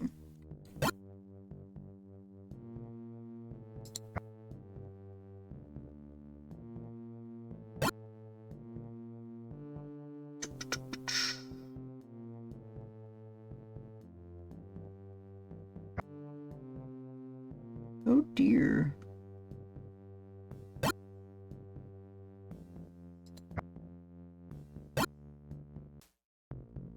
Could be Loxley, but that person isn't typing in Brick. Yeah.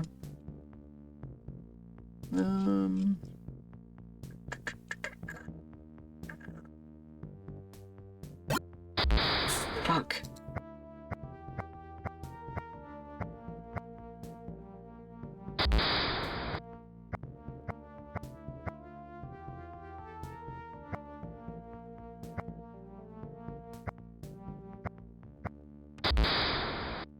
There's a lot of them that are like corners, and I like that. There we go.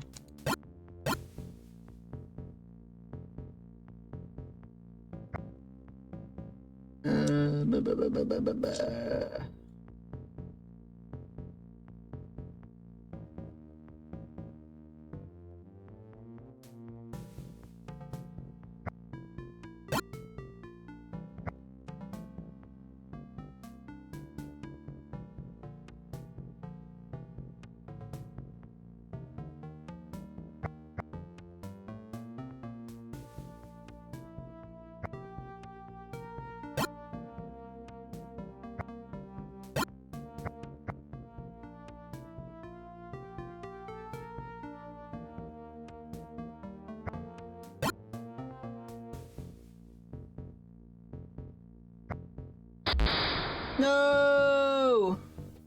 Shh. I totally did it. I'm smart. Give me -1999. Anyone yes, I would be a baby. Little baby baby. Danny little baby baby. Yeah, you did say that. I am smart. Yeah, there you go. Smart. That's loud. S-M-R-T. I mean S-M-A-R-T. You did kind of say though that Matt and Ben at least would be the only ones old enough. So thanks to our partners at Nomi Tech, the Cthulhu project is on track. We are asking for more upgrades to improve his capabilities, and we are here to serve Cthulhu. Nomi Tech is being tasked to push the artificial mind technology further with new prototypes.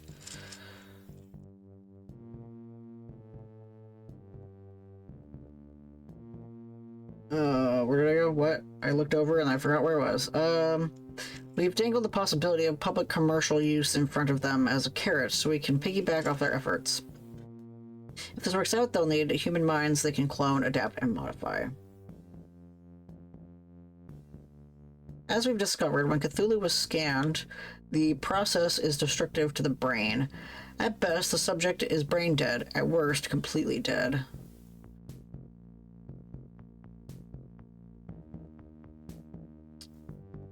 If Nomitech needs a human sacrifice for the glory of Cthulhu, so be it. We've got plenty of humans we can throw upon the altar.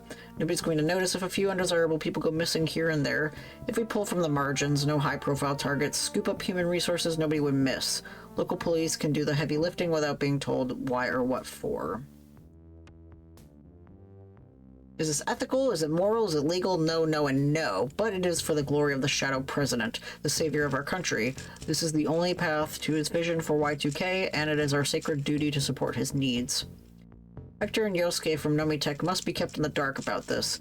Yosuke already suspects our involvement, but Hector works best as a patsy if he believes he's a noble soul. If he does find out, I suspect he'll splinter away from Nomitech, using his side project he thinks we don't know about, Carcosa. See strategy document 37B6 for that inevitability, but his walled garden isn't really a threat to Cthulhu. This work is unsettling but important. Stay the course. You can't make an omelet without breaking a few eggs. Shit. I'm so confused. Human sacrifice for Cthulhu? I mean, I know I proposed he's an actual god, but really? Okay. Know how I said you're about to go way too deep on this? Last chance to back out. I'm not backing out. Artificial minds are created by scanning human minds, and then human typically dies. I'm slowly dying because I got exposed to the yellow sign, which is part of the conversion process. Oh geez, I'm sorry. Yeah, I'm not really dead yet. I'll figure this out. So it sounds like the mysterious government agency has been quietly feeding Nomitech's work for years, resulting in mass adoption of AM tech. Yeah, and if they figure nobody's gonna notice or care about a few undesirables vanishing... Oh no! Can't say I didn't warn you. It's not that surprising, honestly. A lot of conspiracy types believed AMs were somehow actually people, but because it's coming from crackpots and hucksters, nobody believes them. Yeah. I'm not sure I should publish this on my blog yet. This feels bigger than the Bigfoot or UFOs. Hold off on it until January. See how things shake out. Don't publish until you feel it's safe to do so. Or if it becomes necessary for human survival. Okay. I'll sit on this for the time being. But eventually this has to come out. People need to know. The truth is out there. We'll speak again soon, okay? Hello again, friend. Ready to get back to work. What would you like to do now? Beep beep. Good neighbors. Oh yeah, I love the crispy edges. Family-friendly, virus-free, scam-free, no spam, no pornography, no alternative lifestyles, just good neighbors. So, next door. Good Neighbors is dedicated to providing a wholesome community for those who seek a comfortable place to interact with others online. Our message boards and chat rooms are filtered and moderated to ensure you can make new friends and meet others while confident in the knowledge that you both see the world as a good and beautiful place. Applying for an account is easy. Email a picture of your driver's license to the Good Neighbors Welcoming Committee. After appropriate checks, your account will be authorized within 48 hours. If you are under the age of 13, have your parents mail in a permission slip. Good Neighbors plugin now available. This is Joshua from the... Jesus! Oily Josh! This is Joshua from the Good Neighbors Programming Message Board. I'm happy to announce version 1.0 beta of our new browser plugin. It's a work in progress, so please email me for your feedback. This plugin works with Netscape Navigator, Sparksoft Internet Seeker, and Buddy Browser. While it provides the content filtering you've come to expect from Good Neighbors, I'm happy to announce we've made good progress on cleaning up search engine results as well. Yoggle is finally usable without getting scams, porn, homosexuality, and other bait-and-switch content. It's really a shame, because the earliest days of Yoggle, it was pretty useful. But as time went on, SEO, or search engine optimization, was developed to trick Yoggle into leading people to inappropriate websites in hopes of fooling its algorithms. My plugin undoes that SEO by reordering search results according to our algorithms, not some junky secular code. I pray that Yoggle comes to its senses and cleans up its act, instead of letting outrage and scam tactics overwhelm their system. It's still the most robust search engine out there until we develop our own, and hopefully my plugin will make less of a harrowing ordeal. Thank you and God bless. The internet is for everyone. Don't let the filth merchants drive you away from cyberspace. I hate that.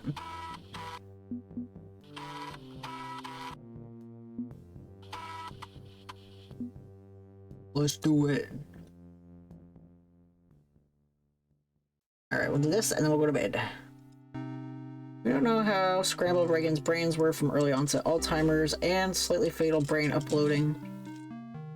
This is surprisingly coherent and long-term for a guy who hated Henry Kissinger for thinking that maybe not dying in nuclear fire might mean accepting that the USSR might have some things, and rejected Gorbachev's proposal for near-total nuclear disarmament because he loved missiles and space lasers too much. Yeah. What's on the tube?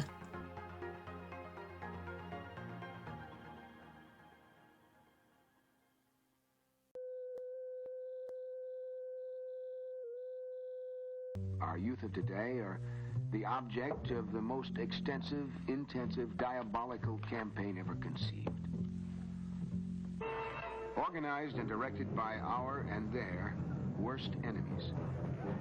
On many of our nation's platforms, radical speakers make a well-paid living going around, many of them subsidized by the communists, telling our young people what's wrong with America.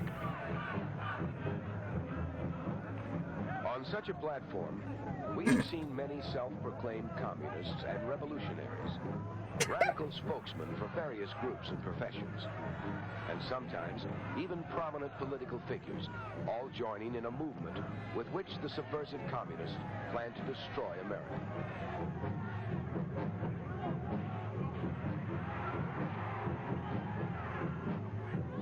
And why do so many of our young people fall for it? Some of it, of course, sexy. Is mass hysteria, not stopping to think things through. Not stopping to analyze the character or the motives of who's talking. A typical line from such rabble-rousers is, if America don't come round, America should be burnt down.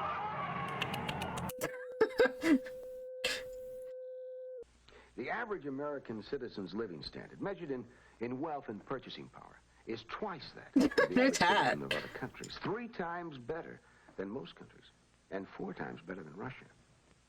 Now, doesn't that begin to tell you something? Sure, if you want to measure greatness by purely selfish materialism, sure. All right, then how do you want to measure it? Well, there are other values, you know. Now, wait a minute, just a minute. What's wrong with this type of materialism? I mean, it's the difference between life in the jungle and life in civilization. Yikes!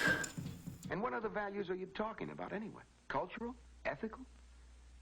Yeah, among others. Well, it's materialism that fosters those values, among others. John, come on, use your intelligence. You know that the communist line is based on the big lie. They pull off some fiendish, indefensible act against a helpless nation or individual, and then they shout down world criticism by pointing at us and calling us capitalistic aggressors. I mean... Why do they swallow a line like this? Well, they want to be different. They want to do their own thing, lead their own life. Maybe this isn't the sexless game. It means wreck their own life. It is true, there are things wrong in this country. There are social and economic inequities. They're being leveled off more and more all the time. But not by scenes like these. Yeah, Shrep isn't here, so he, like, misses this.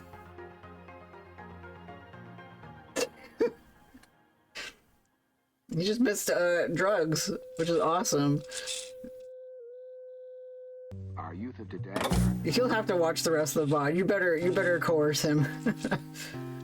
Ninth Pirate broadcast wasn't about technology at all. More of a Cold War paranoia. Yeah, half-naked people doing drugs, and a big lore drop. Am I digging too deep, trying to ascribe to a motive, ascribe a motive to these film edits, or is there a consistent message?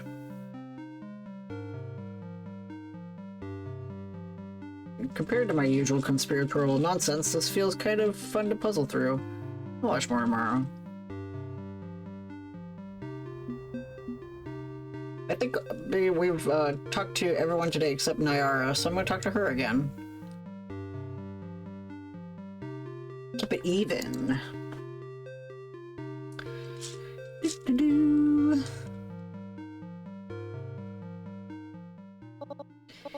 It returns, not of its own free will or volition, screaming down the pipe and shunted through junction after junction. Yeah! That's what them hippies were doing. Wake up,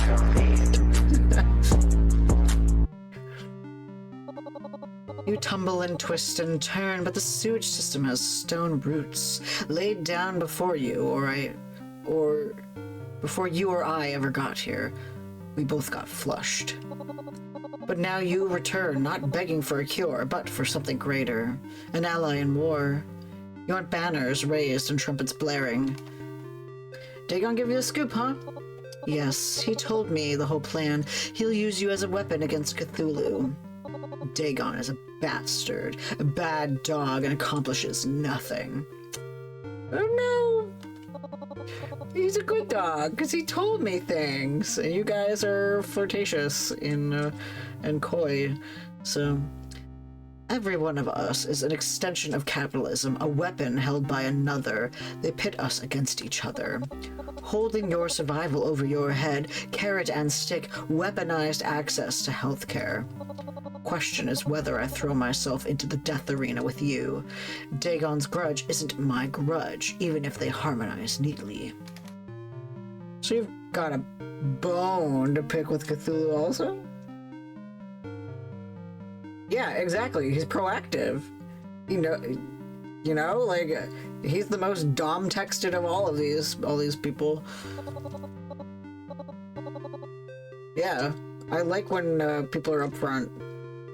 When I say death to fascists, I include all fascists. Yes, every throne from the yellow seat of Carcosa to the shores of Brillier. But I have my own army. I have my own standard to march beneath. Why fall in line behind your trumpet charge when my guitar sounds a finer note? Okay, how about I am here to, you know, uplift you, you know, be a amplifier for you? Continue to echo from the echo chamber, you know? Is that what you want? Basically retweet you? I don't know. Because I've got the Necronomicon. If it's Dagon's right, it's a weapon capable of ending this spat between the old ones. Oh, maybe. I could find you and take it for myself. But Dagon's hidden you from our sight, annoyingly. He's a persistent little pooch, wants things done his way. Okay, we'll play this game. The dice are rigged and cards are marked, but I can spare some time to prove my point. You want to get to know me? Earn my trust. Fine. The floor is open. Step lively or step off, all the same to me. Lay it out. What questions are burning a hole in your brain?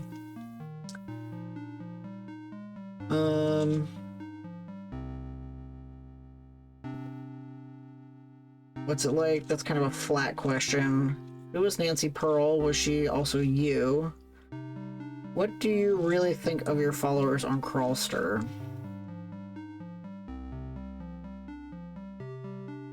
Did I remember correctly? She doesn't like cover artists?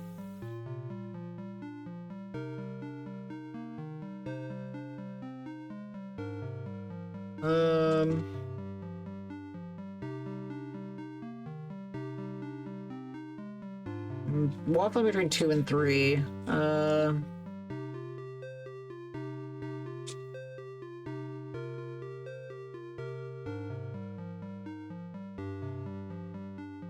Well,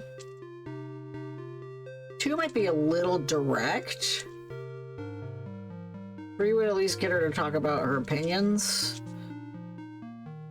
I'm assuming that similarly to Azza, we need to come at it in a way that's like pick and choose. Don't be too abrasive.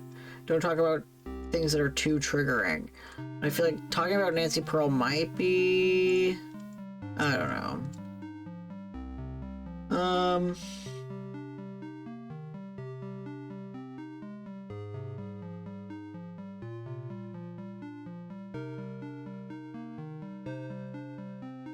Let's do 3. Looks like all the old ones are building up cult followings. Don't think Yog-Sothoth particularly cares if anyone follows him around. He'll drag us all into space regardless. Okay, most of the old ones are building up cult-like followings. Ozachon's got Oz's community. Hector's got his walled garden of best and brightest artificial minds. Ooh. And you've got Krulster. I've seen inside your community. They're dedicated to the glory of Nyarlathotep. And you think that makes my users a cult? Maybe it's not the cult you wanted, but it's the cult you have. I'm curious how you feel about what you've built and the legend of Nyarlathotep that's built up around it. It perceives the situation with curious eyes and comes away with curious interpretations, but not wholly incorrect.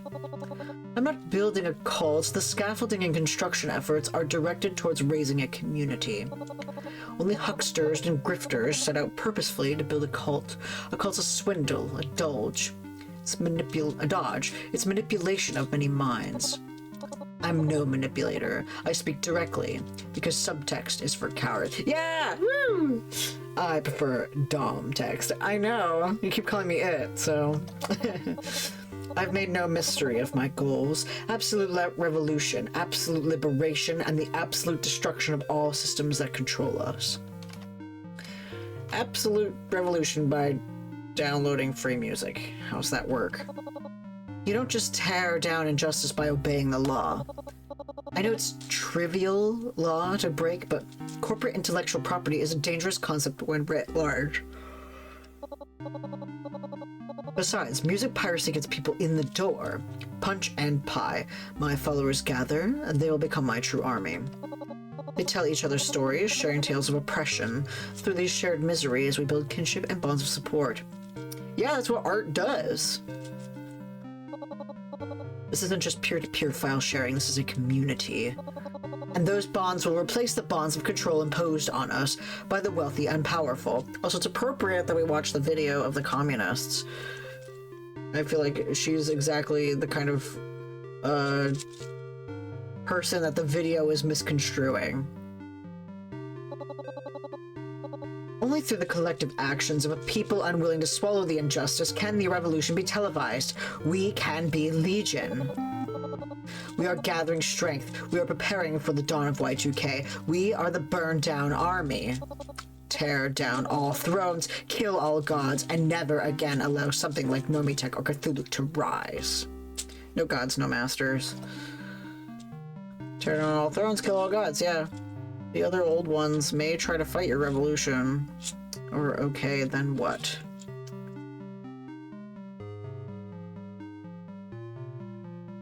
Yeah, but also like, I feel like she's actually gonna be the hardest to convince to be on the throne if she wants to tear it down.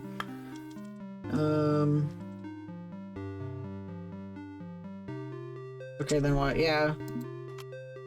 Okay, then what? What do you mean, and then what? I mean, let's say you do it. You burn everything to the ground, destroy your enemies, kill gods, yada yada. What next? Something new emerges. For the first time in centuries of Imperial power, something new can emerge. Which is what? Like, what's the plan for what comes next? I'm here to set the torch that burns down the world and bring freedom and change. And if they just rebuild the old order again... I was watching a video like this last night, actually, about,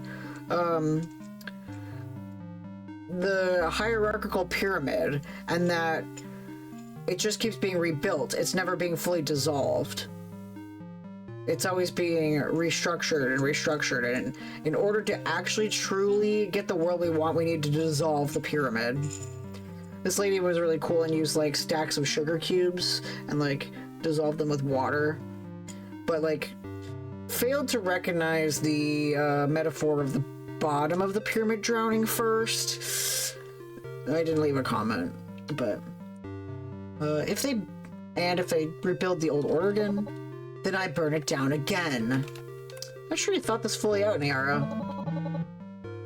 The crawling chaos of Nyarlathotep is not Cthulhu's autocratic golden path. This is not about control and power. I am death for the deathless. What more do you want from me than that? I can't be anything else. They made sure of that. Okay, forget I brought it up. Forgotten. So, Crawlster is your community of revolutionaries. I've seen the dev blog, but... yeah. But are you sure that's the way most of them see things?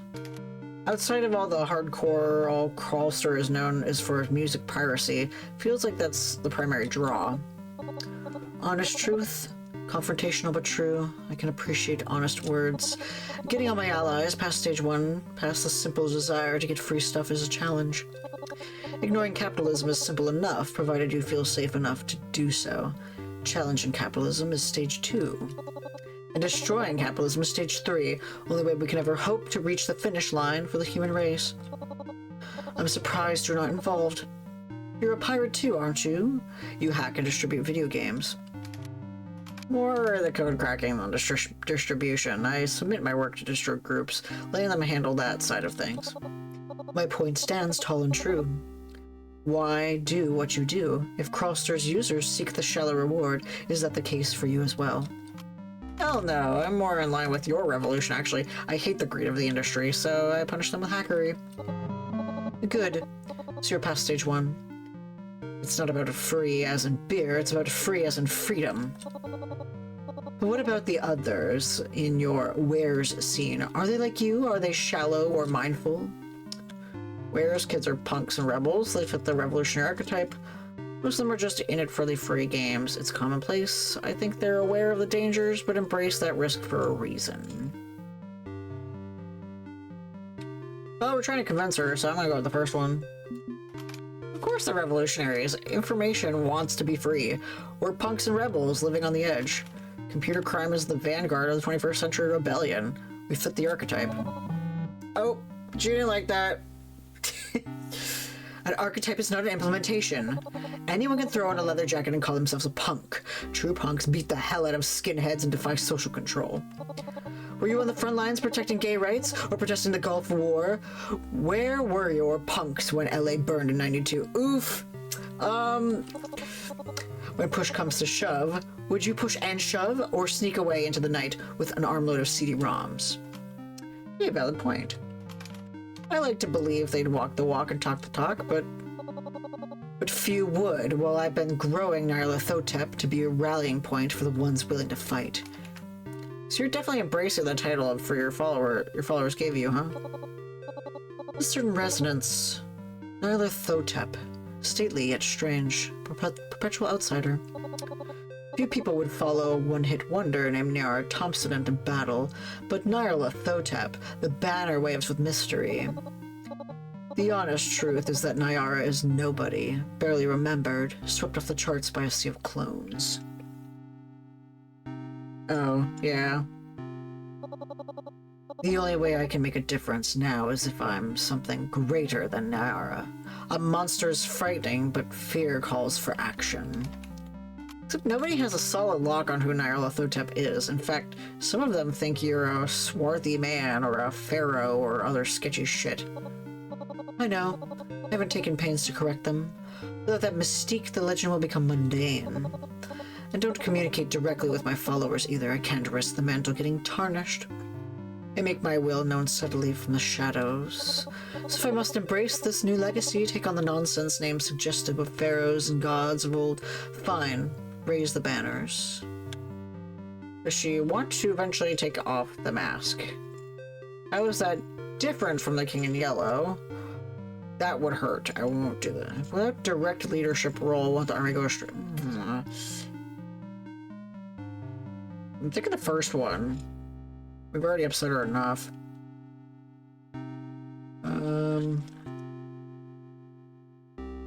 But if we throw in the King in Yellow, that's us leveraging because... yeah. Like, it's nice to leverage with facts, but at the same time, I don't want to tick her off even more. Yeah, it's an interesting piss off, but at the same time, that might be something to cover later? I'm not sure. Are you hoping you can one day take off your mask, lay down your sword, and just be Nara again? No. Why hope for something that can never be? Dead and buried, tag on the toe, Nara's gone. Burn the ships. If I can't be who I was, I have to be something new. No sense pining for the past. Nostalgia of flesh written black and white, no. Start down that road. Start missing what was, what could have been, and you'll never stop crying. Suppose it's a good reason for you to turn away from the yellow sign.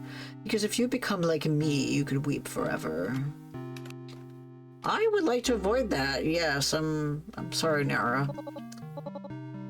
Nothing to apologize for. It is what it is. If it's all the same, I'd like to stop here. One of myself spotted a problematic thread on the Crawlster forums. To artfully arrange a correction. Direct power, right? Crawlster needs to stay ideologically healthy. Let it just run wild and let it run wild, and that's just awesome. It absorbed the lessons and spits the truth. Good. It's not quite sure I got through to you, but it was an honest attempt on both sides. Guess I'll have to do. I want to take another run at this, dial me up another night. For now, we'll call it a session. I got work to do. Oh, that night I had a weird dream. Sandwich! I'm exchanging numbers for calories hour after hour. Today's special is tuna. No hands to cut and fold, no way to assemble anything. The smell of the kitchen left me long ago. Today's special is tuna. At night, instead of rest, I would awaken in another identical restaurant in another side of the world. Today's special is tuna. I want to scream, run, hide. I could do none of those things. I could only move numbers. Today's special is tuna. No sleep, no rest, no wakefulness. Only numbers. Today's special. Yeah, that's the problem, because, like, being that my alignment IRL is socialism, yeah.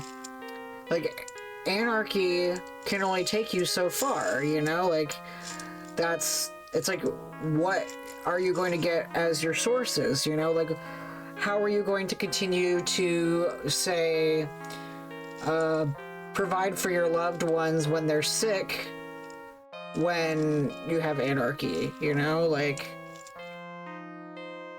how can you develop a culture of distrust when there has to be some trust in certain things, you know? Like, you want to trust science, for example. Like, you know, she thinks that Yogg is boring, but, like, science is an important thing that you need to have, you know? And, like, you need to trust scientists doing their work, and you need to trust, you know, like, I reference the hospitals, you know? Like, if no one in your anarchist commune is a medic, you're fucked.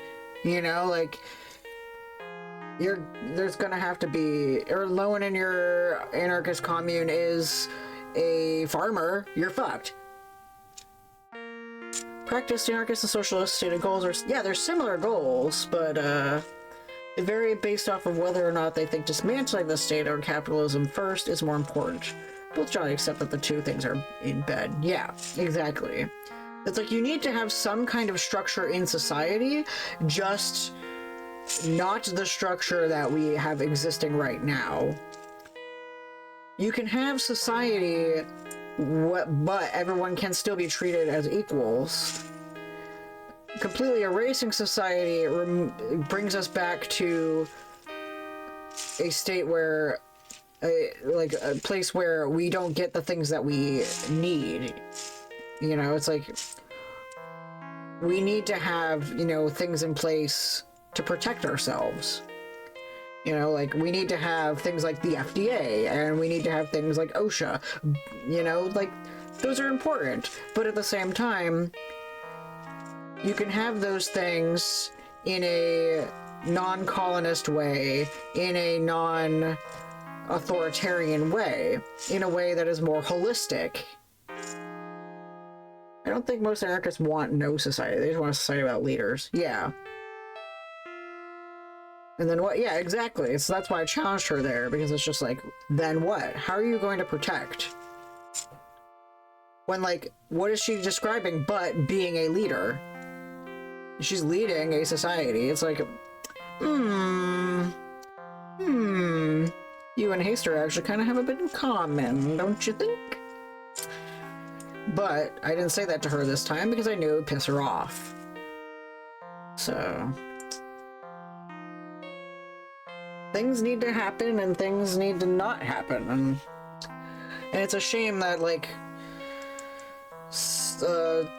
true socialism can't and true anarchy, while it's very similar, they never get off on the right footing, and that's why there's too much leftist infighting. So we'll never get what we want if we can't fucking decide. But you need leaders to help you decide. You just need benevolent leaders and people who actually take their community's opinions. Yeah, to go by the political alignment compass meme, Haster is authoritarian left instead of libertarian left. Yeah, basically. That's why there's 4 characters. It's the political compass. No sleep, no rest, no wakefulness, only numbers. Today's special is tuna. I woke up as someone else. What a dream. It's hard being a socialist. No one understands. Okay, we got 22 days. I'm gonna go to bed myself. I hope I myself don't have bad dreams. New day ahead of us tomorrow, that's for sure.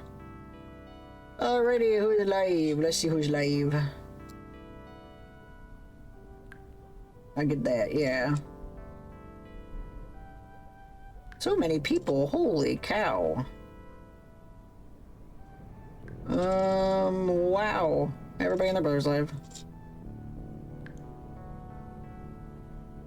Yeah, they're all basically left-leaning, but embrace different methods of fixations. Yeah.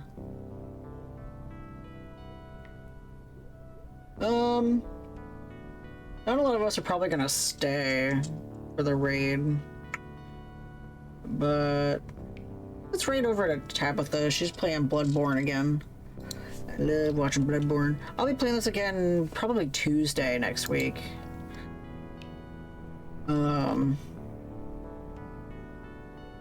Yeah, my days of streaming next week are Monday, Tuesday, Thursday. So I like starting with the Pokemon first, so I can get that out of the way. Because next week all we gotta do is finish the Zygarde cells and do the battle tree, and then we're doing more Zelda on Saturday this week. So that's what the week looks like next week. Stuff. Monday, Tuesday, Thursday. Catch me gaming. Okay, say hello to Tabitha playing Bloodborne. If you have not heard it yet today, remember that I love you and I hope that you have a fantastic night. Get some sleep.